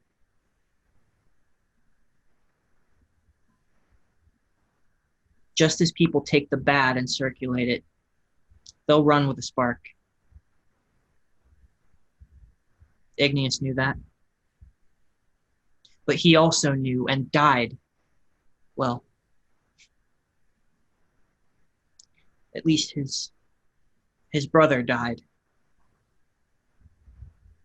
knowing that sometimes our lives and the lives of the people that we care about, the institutions that we stand for, hinge on understanding the consequences of that knowledge. He could have leaked this information at any time, and he would have probably been buried with a hole in his head a lot sooner. Now here we are, holding it in our hands, and we have a choice to make. A choice he didn't get to make.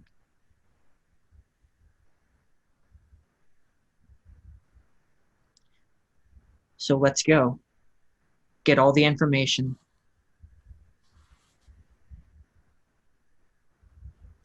And do whatever we can.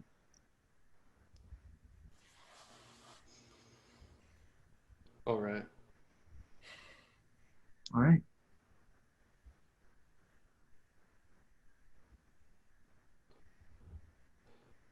So when are we going? As soon as possible. She's waiting. So, out of character, where do you guys want to meet her? Asher? Yeah. Fortress's office. That's what I was thinking. You want Fortress to be there. But then Fortress is going to be there. That's okay. That's fine. That's your choice to make. If you want Fortress to be there, you can do it there. I don't know if we're gonna be spilling all these other beans to Fortress. I don't know what Asher could reveal in that conversation, which Fortress wouldn't already know or would change the situation in a significant way. Yeah. I'm curious about fully info dumping all this information to Fortress in front of Asher with the document that says that Asher was a possible clone. Mhm. That would be an interesting move to see their reaction. I don't know if Pantheon would go for that though. She seems receptive to it. Okay. But then, what about like Detective Asher and like the information that Asher would then give us? Like, I think we wait till the end of the conversation. We pull all the information that Asher's willing to give out of her, so then we can catch her in any lies that may manifest. Because I mean, the obviously the whole event is being tweaked and portrayed in a very certain light. So if they're, I don't know. no, that makes sense. Yeah. Yeah. So do we want to try to catch a rat in the trap? Yeah. All right. So we go to Fortress's The Fortress's office. I imagine. Okay. Yeah. Okay. So you go to Fortress's office and you kind of wait with her for a while. Maybe make some small talk with her. And eventually eventually Detective Asher shows up. And she steps through the door and she sits kind of on the end of the desk. So Fortress is here. You guys are across from her, and Asher is sitting like between, if that makes sense, like on the side of the desk. And Asher just sort of sighs. And you see that she's holding. Actually, no, I don't think she would have like paper files on her. I think she would have a drive of some kind. But she takes it and she puts it on the table. She goes, "This is everything I have. Admittedly, it's not much, but in context with everything that's been coming out, I think it should help." Can we open it on either like a computer that Joe has or on Fortress's desktop type? And as you open it up, you just essentially it's just her typed reports. And before you really get into reading it, she tells you, "Look, this is all anecdotal things that I experienced and stories that I collected. The truth is, I have been on this trail for quite some time. And I think it all really started 5 years ago when the assistant director, Albert Rose, he recommended me for a program. Program was called Recreate, and it was meant to clone certain volunteers with abilities, members of the government specifically,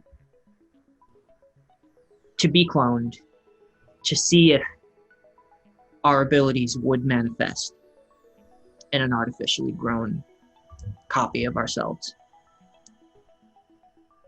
I wasn't forced to do this in any way. Rose, he knew I'd be interested, and he was right. At least back then, I thought that the ability to recreate abilities, to grow them, to give them to anyone, I thought that that would be beneficial. That people should get to choose whether they want the power or not. So I agreed. Enthusiastically. And I was informed that ultimately the project was a failure.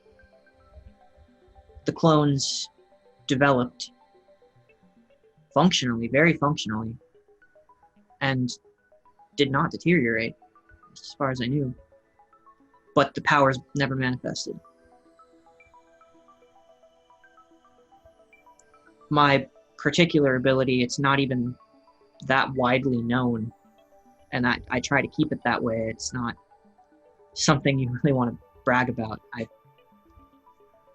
I have very good hearing. But it's enough, you know. I was an ideal candidate. It's a minor power with farther-reaching implications that I try to be careful about, but nonetheless, I'm not punching through walls, no offense. And Fortress Coast. Cheers.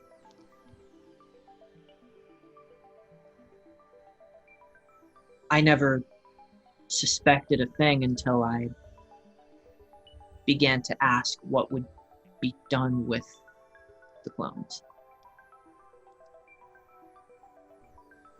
I was told by Dr. Baker that they would be continually tested and that they would be given comfortable living arrangements, that they would be allowed to exist as separate individuals from ourselves. But frankly, I didn't really want to meet the other me after the fact. I didn't pry too much, but that was the first time that I heard the voice.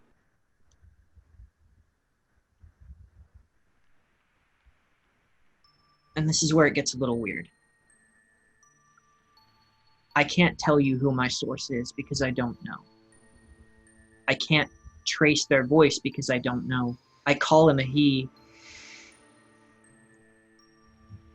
I've taken to just calling him the source. But he speaks directly to me and to my mind. He hadn't for a while. At least until he directed me to you.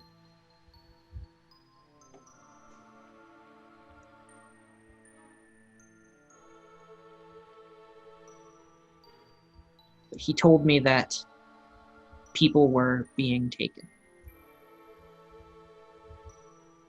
He told me to investigate a facility out near No One's Highway.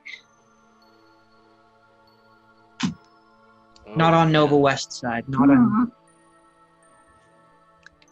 the Scorch, on the other side.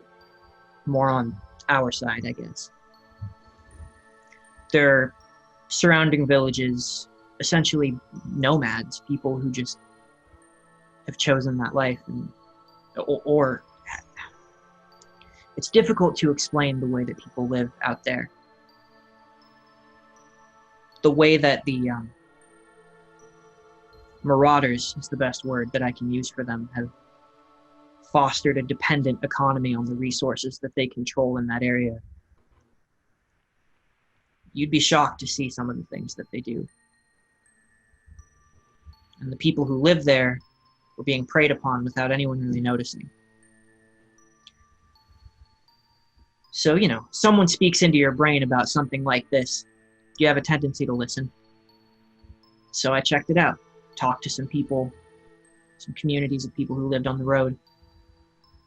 And as far as I gathered, people were being taken. People with abilities were being taken. Some of them even claimed to see a figure in black before others went missing.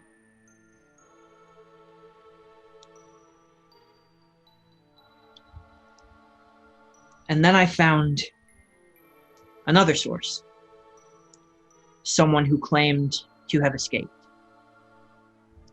escaped with the help of her shadow, in her words. She was set to testify against Albert Rose that he was responsible, that he was overseeing in the facility. When I went to check the place where she said she escaped from, it was like there was never anything there. It was too clean. There was nothing. And before she was set to testify, she turned up dead with a hole between her eyes. And all the people who had gone missing before that, they stayed missing. But she was like, it was like she was left out for me to find. And I'm now fully convinced that it was the silencer who did this, who was working for Rose in that scenario. I think she was taunting me. And frankly, I don't know why I'm still alive. But when the trial fell through, I didn't have the evidence, things quieted down and I was swept under the rug. I just wasn't a threat anymore. But now, I heard the source again for the first time in quite some time. First, he told me that the person in black would be near the school. He told me that I should be ready for the truth to start coming out. So I came to investigate of my own accord, not under anyone's orders.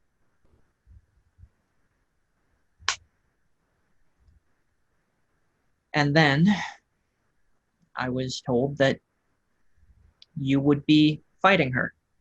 I was told that I was needed, that the opportunity for truth would be lost if I didn't help.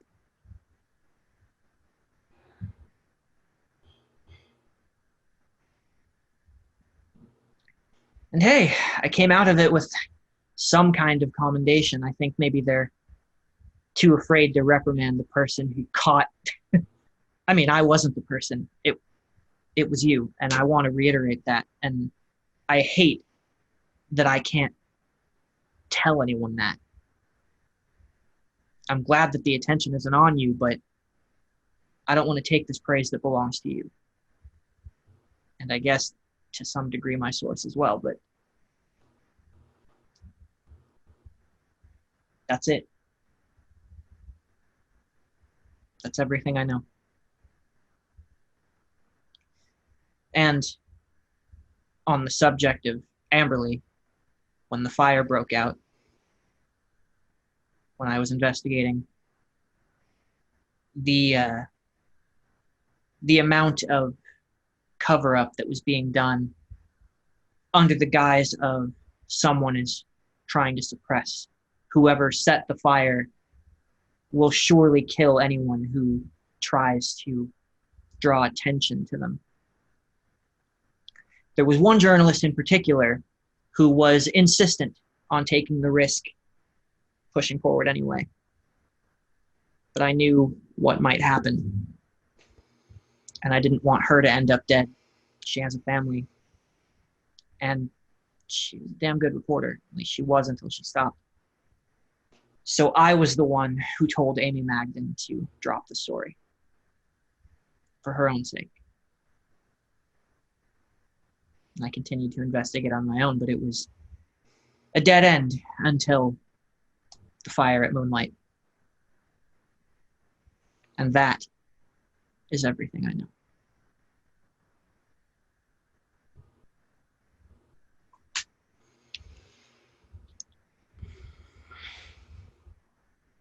I look over at Joe, I look over at Silhouette and Harriman, and I kind of go like shake my head like, is it time to show her? How does Silhouette respond?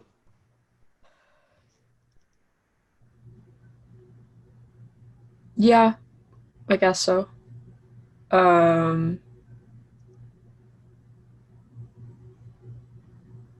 it's hard to even like know what to say. Yeah.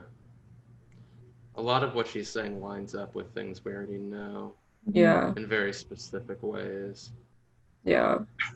Um, I'll look at Pantheon as well. How does Pantheon look in this moment? Neutral, listening, hiding her emotions very well. In this moment of silence, too,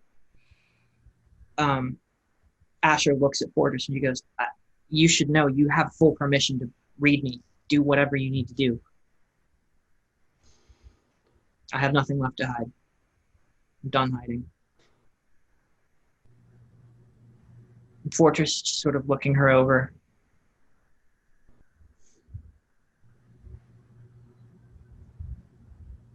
Fortress goes, "Look, I'm not a lie detector. It's not that simple. But you seem to be telling the truth. At least you seem to believe what you're saying. But with all of this talk of psychic voices, I don't necessarily know what I trust at this present time."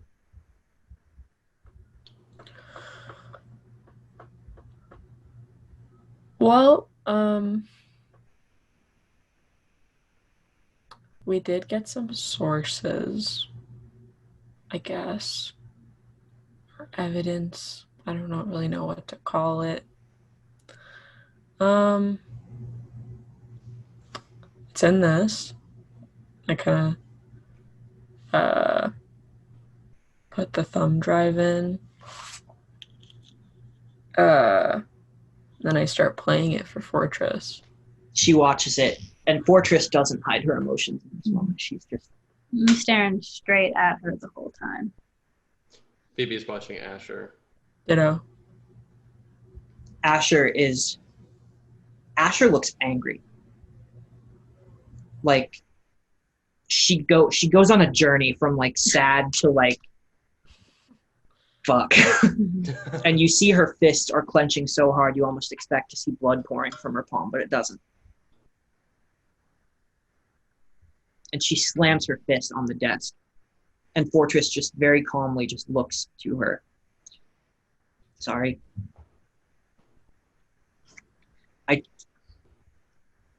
This never should have happened. I was this close."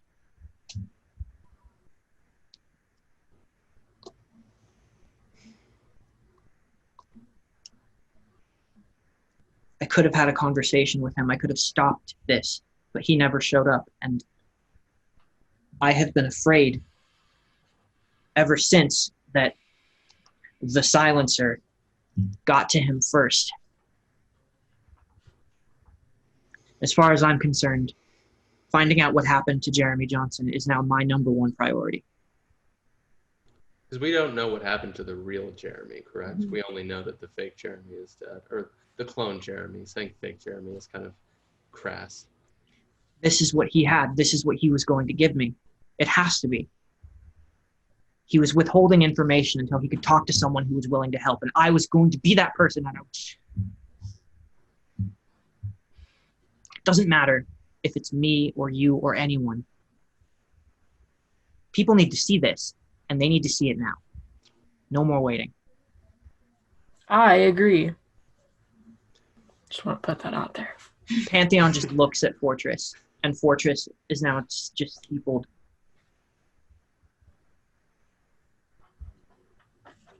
I agree as well.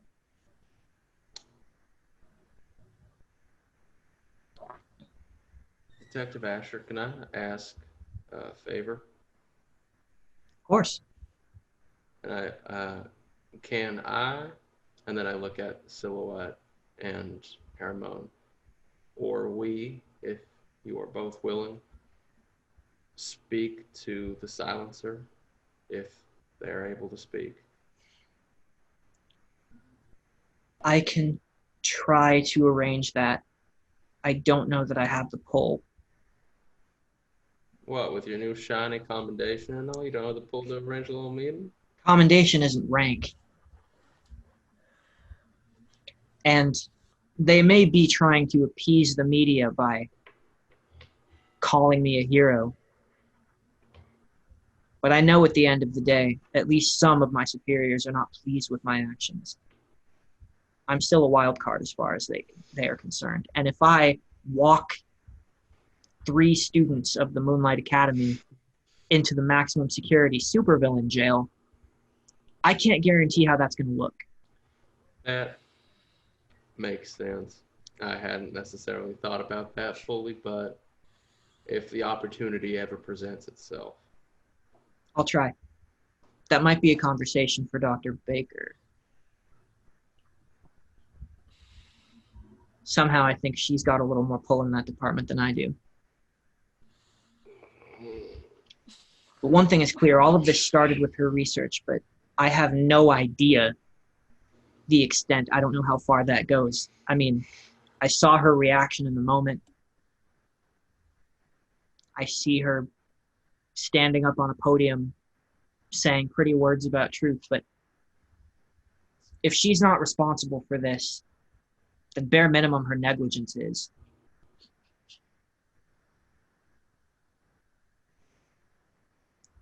And I don't know what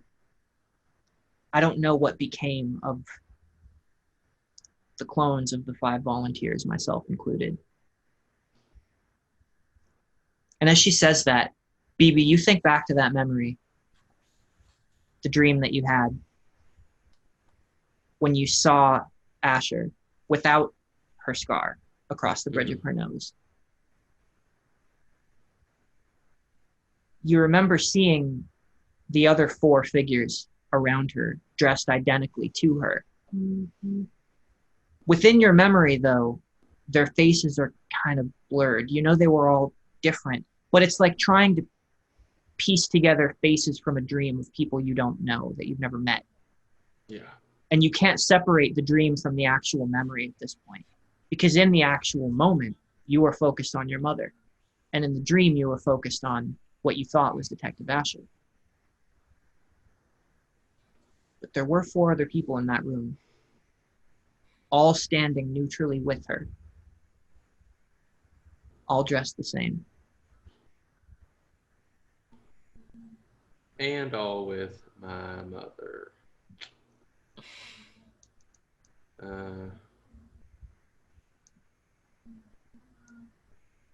I don't know if BB has anything else to say to Asher, but just kind of nods at her response.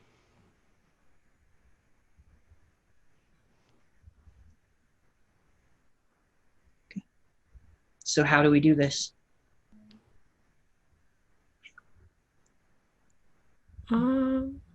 Is there like an Anderson Cooper figure? Well, I guess he's just an anchor, but you know what I mean, like the most trusted reporter of the most trusted the news outlet. Fortress sort of chuckles for a second and she goes, I don't think we have to go outside the family for that one. Why don't we air it on Prestige's show this week? Oh my God. Oh, yes! Pantheon bursts out laughing. I'm sorry. No, this is a serious moment. I just Paramount just looks at Fortress like, are you high? I think that's a brilliant idea. No, I genuinely, we can trust him. People will listen. I mean, he's the highest rated talk show in the first city. There's no better way, and it's coming directly from us. Silhouette kind of like sighs and is like, yeah, I guess. Because she really wanted to like WikiLeaks that shit. Yeah, but instead it's like on a talk show. BB is just seeing the Prestige barbecue sauce commercial playing over and over in her head. Sauce. So Fortress sort of scratches her chin a little and she goes, An anonymous leak leaves too many questions. People won't know where the information came from. It's not trustworthy, and everything about this source, frankly, is still not trustworthy. What did this person want from you? Why did he lure you into the woods away from the fire, engage you in a fight that wasn't a fight? And if he's the same as this shadow figure, then why was Pantheon kept from fighting, kept from helping you? Someone is playing games with all of us, and I am not in the mood. So if this is going to get out to people, I think the best way that we can do it is to show them that they can still trust us. Out of our mouths, not just appearing magically in front of them. Let them know that we still fight for them. We still honor them.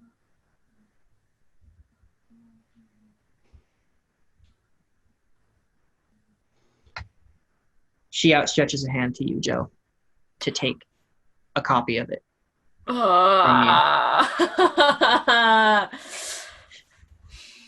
I give it to her.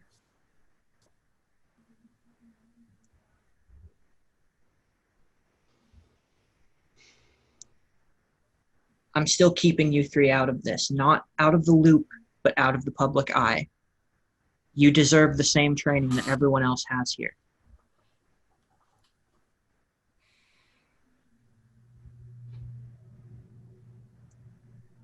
And Asher will be in contact.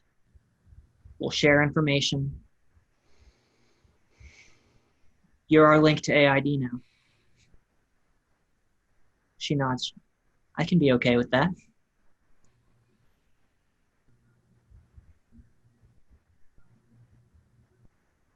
They look back to the three of you.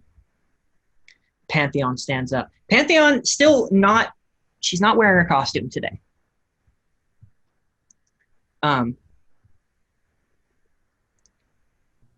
But she's dressed more formally than usual.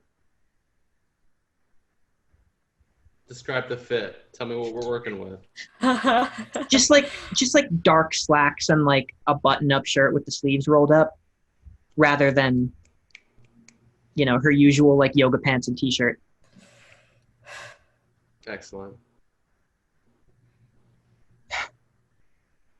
Okay. We will schedule this to be released. Well, his show will air Thursday, the day before our meeting.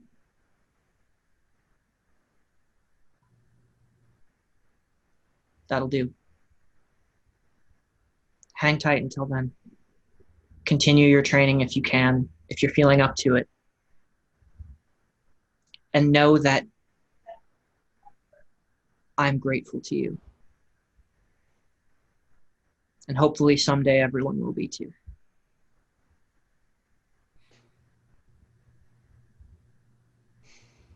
Fortress stands up, and Asher stands up as well, nods to you guys. And she and Pantheon share this look of like, not grudging respect, just like, maybe I was wrong, but we're both really proud people who don't want to admit it. You know what I mean? So they just kind of look at each other like, and Pantheon kind of,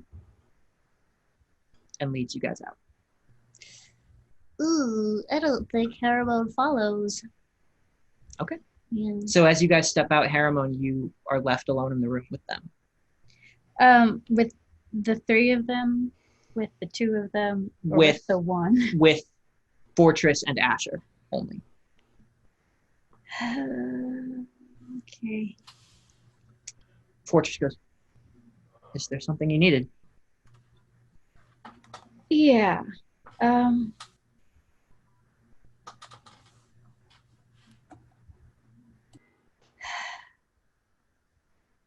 I guess this could be a question for you too, Detective.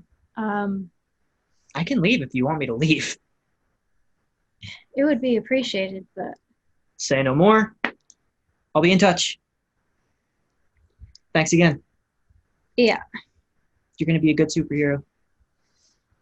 wouldn't bet on it. She's like, and she leaves.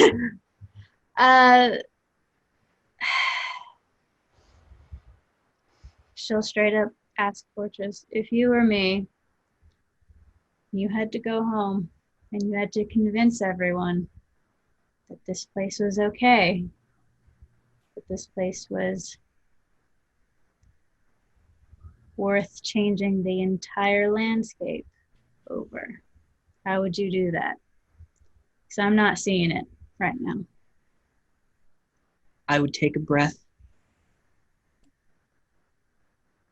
and realize that my responsibility is not to convince, to reach one end, but rather to convey the truth. When the time is right, the time will be right. And if that's not now, based on what you've seen, then I can't begrudge you that. Things have been dark, and things will continue to be so. I must tell you that we have crested the dark on the horizon. We have no link to potential outcomes anymore. We're flying blind. And in a way, we always were. As Dr. Guest likes to say, there's no real set to the future. Not in the way people think.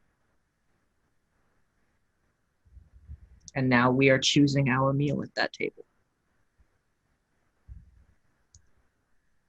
But I would urge you, no, not urge. I would ask you to see beyond the city, to see its people, what they're being given, what they have to work with.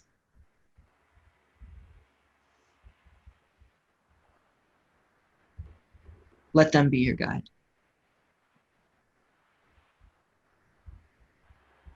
It's their voice I fight for.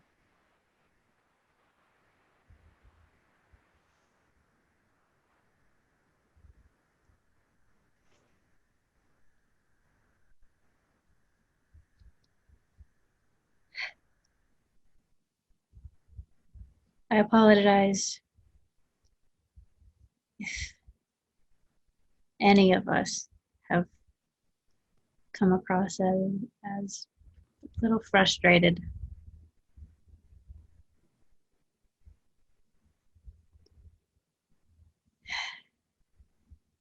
For me, I'm just terrified. You know what it's like to have so much on your shoulders. I imagine you do every day still. And I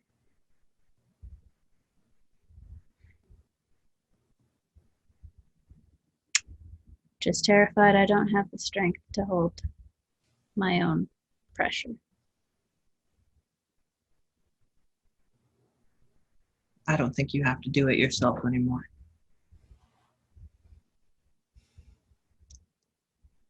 I've had years to learn to carry this weight, the weight that I've chosen. You're still so young. Don't start carrying other people's weight just yet.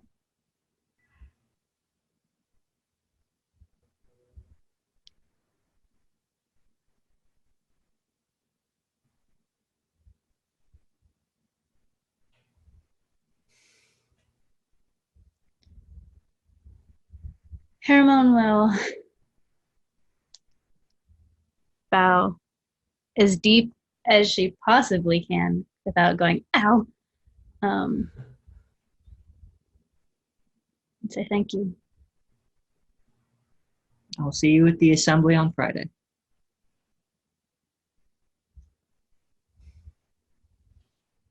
We'll walk out. Okay. So you guys now have essentially until Friday to just kind of do what you please. If there are any kind of brief or specific actions that you guys do during that time. I think if we're hanging out at the house, three of us, BB might turn to Herman at one point and be like, when do you have to go back to the Titan Wilds?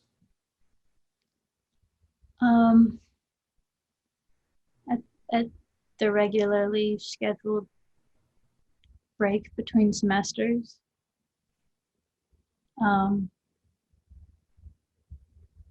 So I've still got some time. You want Joe or I to go with you?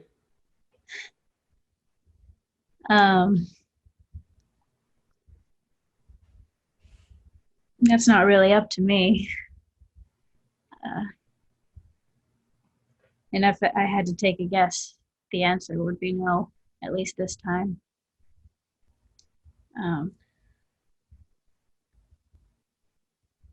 But maybe we can train over video chat together. Yeah. Something like that.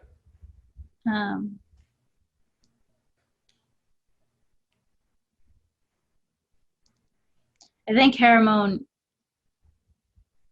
it's not grand, it's not dramatic, but I think just tears start rolling down her face. Just replaying what Fortress said of not carrying the weight of other people over and over and over again. BB will put her hand on the middle of your back and just kind of do slow circles.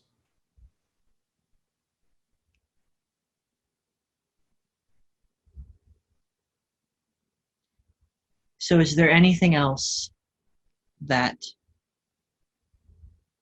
comes of this week before the assembly, before Thursday night when the information will air? I try to look through Baker's cell phone to see if there was anything. Do you find that it turns on to just like a white screen and it won't go? Like it won't phone. The phone won't phone. Is this with the SIM card out, or is the SIM card technically still in? It is out at the moment, right? Okay. You took it out and you didn't put it back in? Yeah, we did. Oh, you put it back in? It's still. Yeah. It's still. Oh. You put it in and it like flickers for a second, but it's still just that white screen. Uh-oh. Go make a. We haven't made any rolls this session. It's not a rolling session, but go ahead and make an intelligence check for me. Okay. I don't think this is a gadget thing necessarily. This is a certain type of knowledge.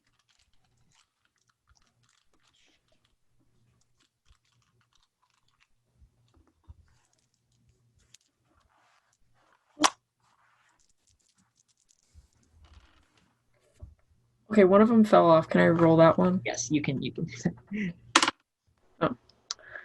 Oh. 4 and up, right? Mm-hmm. Okay.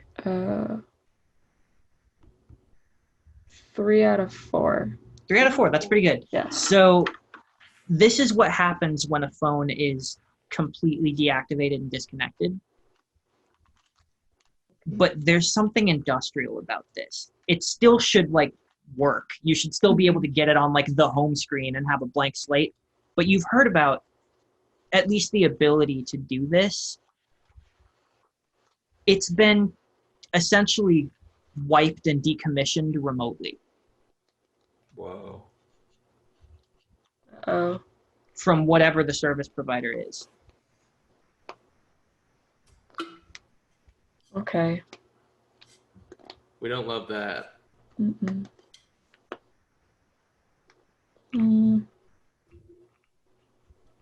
Okay. I don't know what else I'd try to do. I don't think I would be able to tinker with it to see if there was anything I could still pull up. We could take it to Wi-Fi, but I also don't think she'd be able to do anything, and we don't want to pull her into this. Yeah. Is there any period of time where you go and visit House Tonatress? Because that's something you usually do. Yeah. I think that of all of the things, I think Riley, obviously. Teatro to see what he's feeling. Can we all visit Teatro? Yeah. You can do that. So Team Tonatress, Team Prestige, and Team Blackout / Backtrack are like, yeah, you know. And I don't think we need to role play all of that, but yeah. they all, they're vibing, they're cool. Yeah.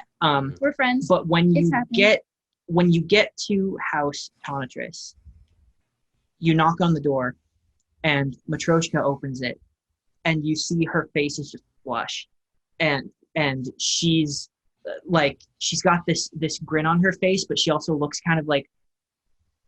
And as soon as she opens it, she goes, okay. And as you come in, or no, not House Tonatress. This is House Prestige. Yeah. I was like, whoa, what is Sorry. going down? Sorry, I'm stupid. When you go to House Prestige, Matryoshka opens the door and she does that, and she brings you guys inside, and Monarch and Mr. Menagerie are here. They're on the couch. They're just sort of like dumbfounded. They're like listening, and Monarch is like, what? And as you realize, Matryoshka just sits down at the bottom of the stairs, and she looks up, and she's just like this. As you listen, you guys can hear a kind of muffled sound, but it's still carrying acoustically through the house. Coming from upstairs is this deep, rich, layered sound of an instrument. It's this intricate, somber guitar sound. But it's deeper and fuller. It's like a 12-string guitar, it sounds like. There's too much going on for it to be the normal amount of strings for a guitar. And the intricacy of what's happening is weaving through the emotions, and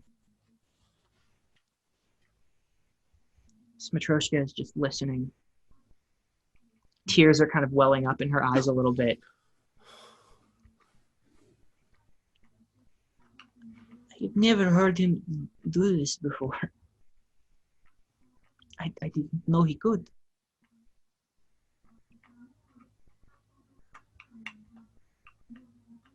Everyone's just looking at Matryoshka. She's just getting real emotional at this music, listening to it. Aww. What is Mr. Menagerie's reaction? He's just like, it's very introspective and quiet and just listening. Monarch is like,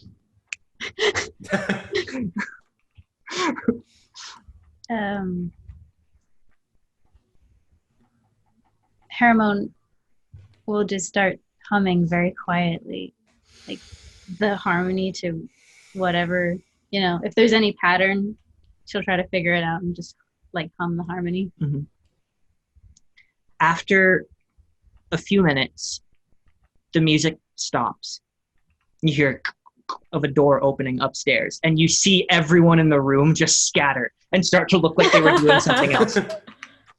As Teatro comes down the stairs, he like kind of freezes for a second, and he sees you guys there. Matryoshka she didn't scatter very much. Aww. She's just like, oh. He goes, oh, hello. Excuse me. And he sort of like pushes himself past you into the kitchen and just starts like pouring himself a glass of orange juice. And then he sits there as everyone else is quiet. just the man we wanted to see.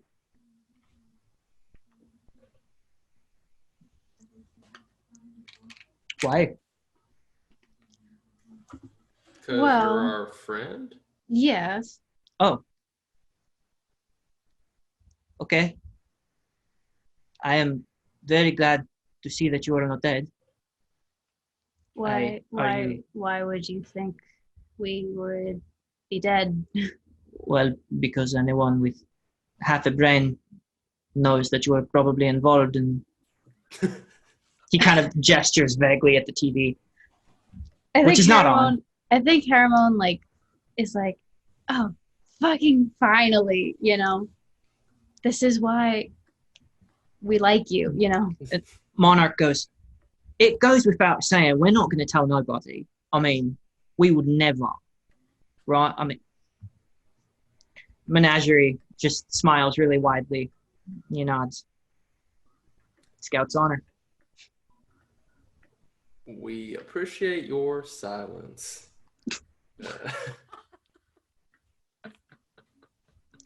He takes another very awkward, loud sip in the like quiet room. Harmon just tries to break the awkwardness, like I think looking to like Monarch or someone who's not an awkward person, and is like, I mean, you would be correct in thinking that one of us could be dead because do you want to see? I have a new scar. I have a new She almost scar. died.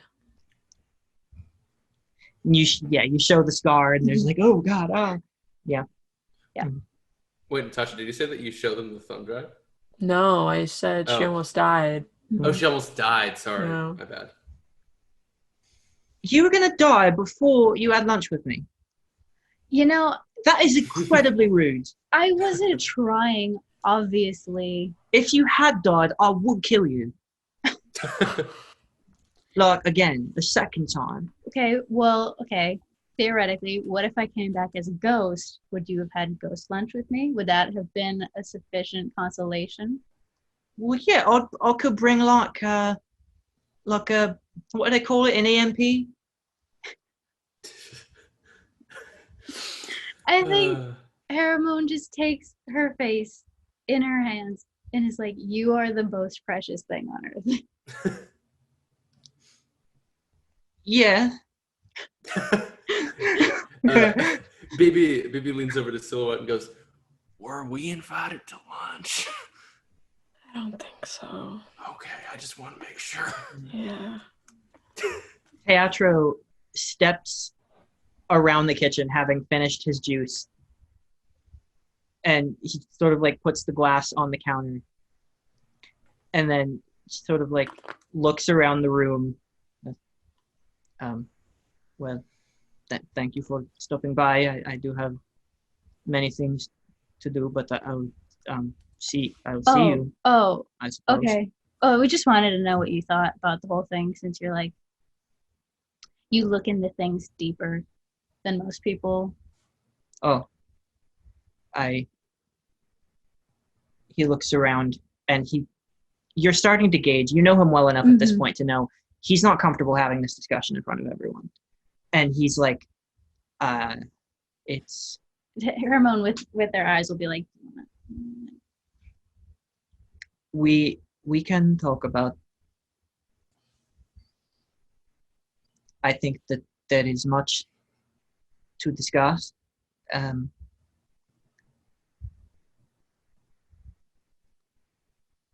And he sort of gets a little bit he like kind of blocks them with his body just enough so he can't see them. And he just kind of blinks for a second. He goes, I think that you have probably done something very good, and I am glad and worried about what is to come. But I am always worried about what is to come. So it's not that different. It's just everybody's going to be on the same page, which could be good or not. Yeah, if you ever want to stop by the house, we could be worried together, because that's something that we're I think all doing is well. Oh. Okay. I will see you at the assembly then. It should be interesting. And he just kind of starts going up the stairs, and you hear him sort of disappear down the hallway. And as he is going up the stairs, Matryoshka just like kind of calls and waves after him. Good night. Cute. Sweetie. The following day. What happens? What happens with the show? Is it Thursday? That's what I'm saying. Yeah. Oh, sorry. Okay, on that Thursday. I thought we were there on Thursday. Yeah. That night, his show airs at 7 p.m. on a Thursday, prime time. Hey. And you see just this very garish display of a show. It's very much a talk show. And you see him sitting at his desk in full costume. And if anyone has seen this show before, I think someone has watched his show before. I probably have. In like studying him as a hero, Yeah. you know. But it's also hard to avoid. Usually, the music cues him in, and he comes out and he like does a little bit of like bits, and he like gives a recap of the news in like stand-up format, you know. Mm-hmm. But as the music of the theme sort of fades, he's just sort of sitting at his desk. He says, I hope this finds everyone a pleasant Thursday evening. And I apologize for not having the usual show-stopping numbers, but I feel it important to set the tone for something a bit more tonal this evening. You see, tonight I have a very special guest to share with you a truth.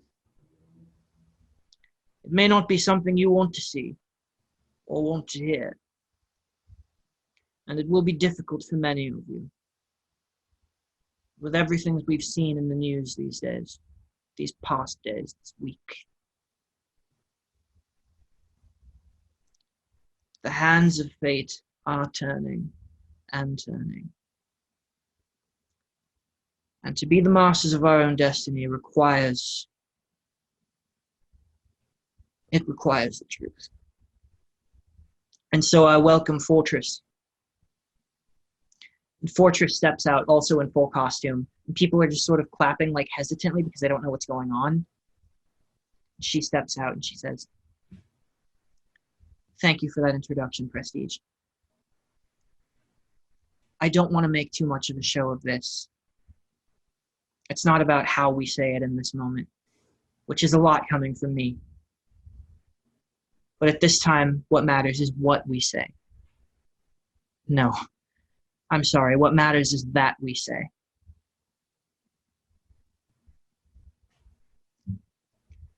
She just gestures, and the clip of Jeremy begins to roll.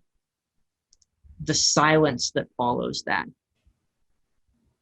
You can almost feel the palpable sensation of everyone on this campus with bated breath just watching.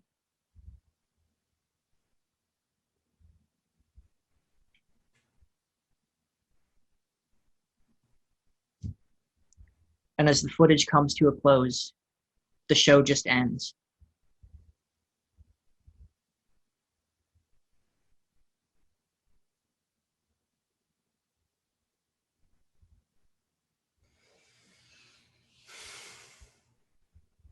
Are we at Team Prestige's house, or are we watching this at our own? It's up to you guys where you did it. But if you're not with Team Prestige, you immediately get a text message from Teatro. Mm-hmm. And it says, yes, you did do something good. That's sweet. I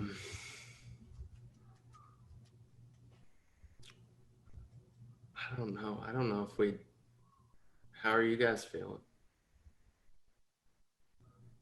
It was just the clip, right? It was Not any of the actual documents yet. Which I would assume are gonna follow. They better. Yeah. You're gonna drop them. Yeah, and I will say for the sake of brevity, as you guys go through and check, you see that there are articles being posted. It's hard to even tell the initial source, but it's gotcha. You spread it back to the website of Prestige and his show, and the documentation and explanation of it are released to the public.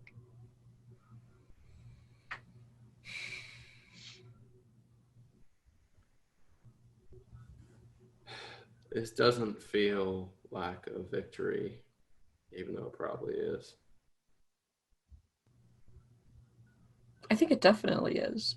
It definitely is. Yeah. I think I'm at least just tired. That's fair. It's been a long week. But I also can't imagine that it's going to get easier for us after this. Oh, no way. It's going to get much, much harder. I think I might head to bed. So I guess I'll see y'all tomorrow for the assembly. Go Team Pantheon. And baby will go off to bed. The next day, it is approaching noon when, as you all gather in front of the auditorium, this massive stadium, statues in gold all around, and in the front, on the right side, Moonrider and Pantheon on the other side. You see all the students, just like day one, gathered up around here. You come together, you meet with Team Fulcrum again. We're all here waiting. But there's an energy here as you guys approach where everyone just sort of turns to look at you. And there's just a half a beat of respectful silence. And then everyone at once smiles. And in turn, as you walk through, and not at once, it's not like this like big, but like you notice that everyone acknowledges you with a smile and a nod.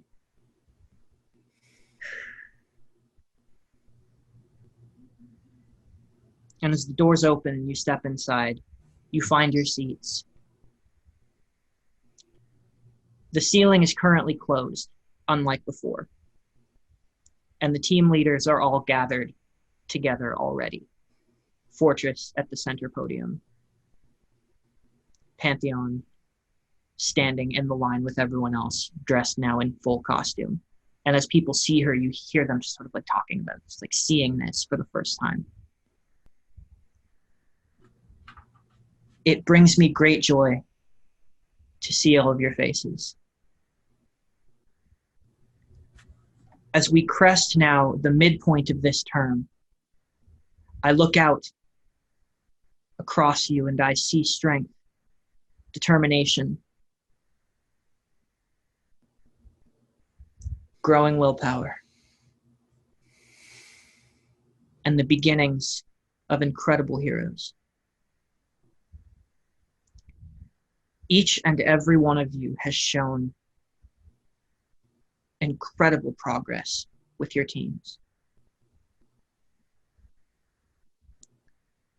But it bears noting that this is not a day of pure celebration. There is evil. There is uncertainty.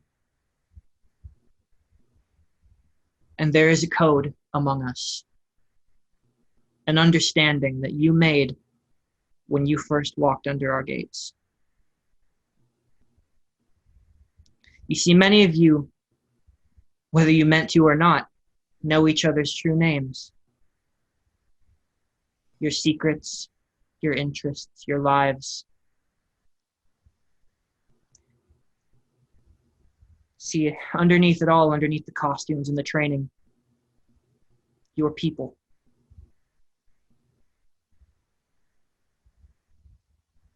And those connections that you make here, they form a bond, they form a link between all of us.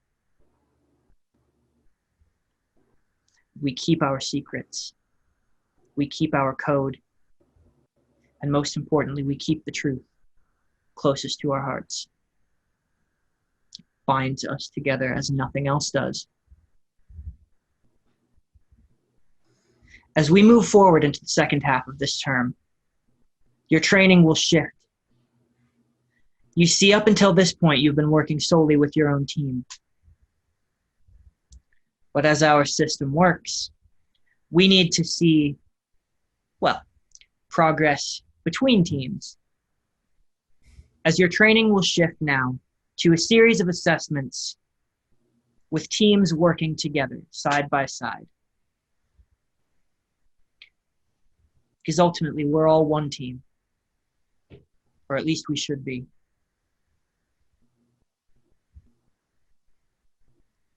And as you're looking around, she's just sort of, you're kind of mirroring her as she traces through. And even after this month and a half, you're looking and you see the students who you've been working with, who have just been here training, having their own adventures and lives. Everyone looks a little tighter. The groups are sitting together. People look a little more toned, a little stronger, more determined. That buzz of energy that was here the first day has turned into this fierce determination. They're hanging on every word that she says. And you find yourselves kind of doing the same thing.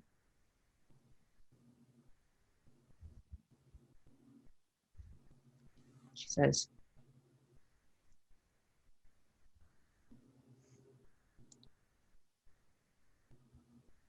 the horizon is unclear, but I still believe that it's bright.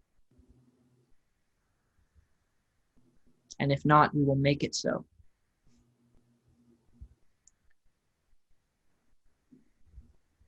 So go forth. Live.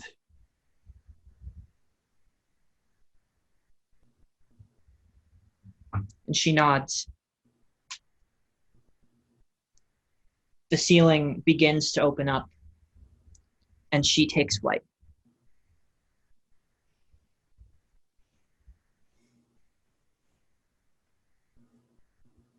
The rest of the team leaders begin to filter out of the room as well. And you see many of the teams getting up and starting to gather and to walk out and meet up with their team leaders, as is generally the custom when you have these big assemblies. You go and you touch base with your team leader.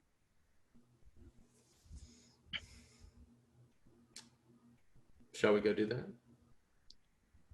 So as you guys get up and you start walking down the aisle back toward the door, you hear a voice calling out from behind you. Hey, it's a familiar voice. Helix's voice. The boy. We turn around, I imagine. You turn around and you see Helix apart from his group. They sort of like clap him on the back a little bit and they keep walking out to meet with Tonatrus. But he is now just standing facing you in his usual black V-neck, dark pants, long wavy hair just sort of cascading around his face. He's a very difficult person to read in general. He doesn't look angry or anything. He's very neutral. He looks over the three of you and he looks at BB and he goes, last time we were in here, you told me that you deserved to be on Tonatrus's team. I'm beginning to think that Pantheon deserves the three of you. Whether or not this world deserves Pantheon is another thing, but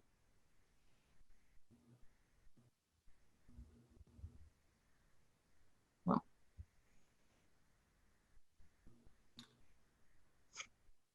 I won't disagree with any of those statements. I hope we get to work together. Make one big super team. I have no doubt that we will.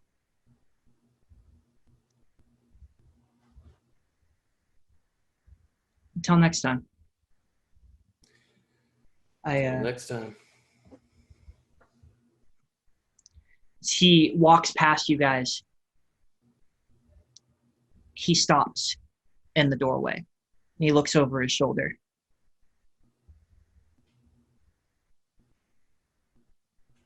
And he says,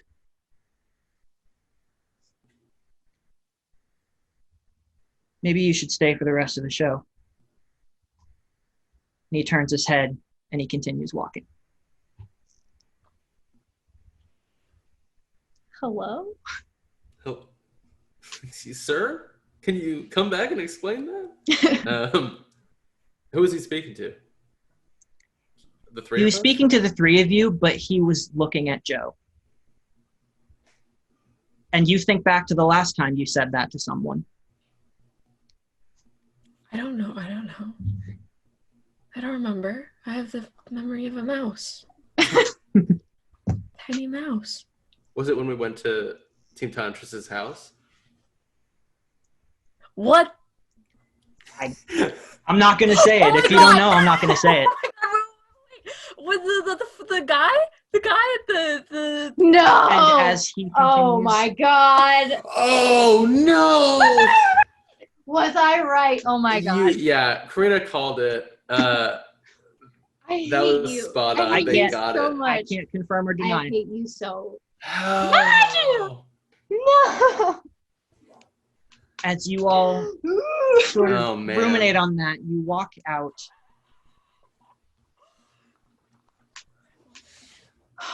God. And you look for Pantheon, and you find her standing in front of her own statue, just sort of looking up at it, scowling. And it casts this Same. big, long, like chunky shadow that she's just standing in. And she's looking up. Her cape is just sort of like flowing around her ankles. It's a great statue. I don't know. It's not right.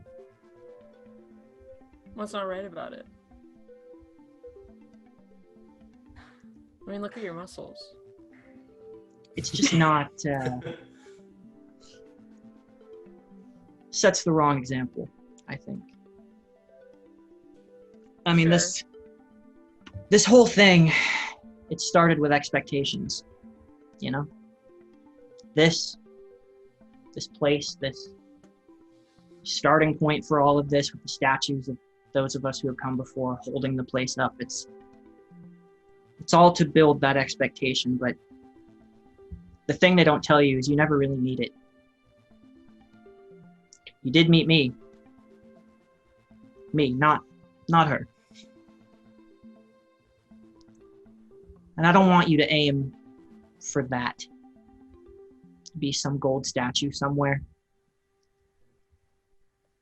Sure, but I think in some sense we did meet the gold statue, you know?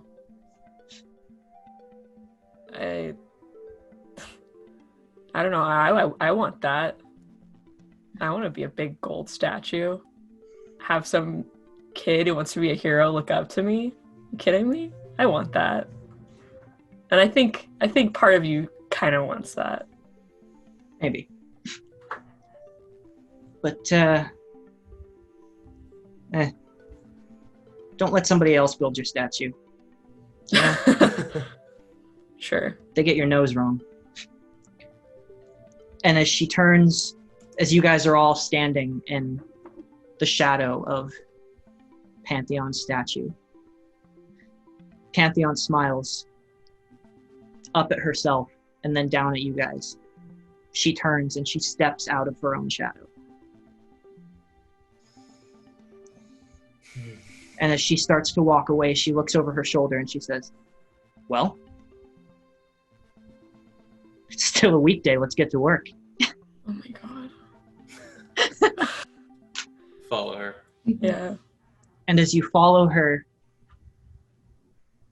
down into the Moonlight Academy, out of the shadows and into the bright light of day, walking together,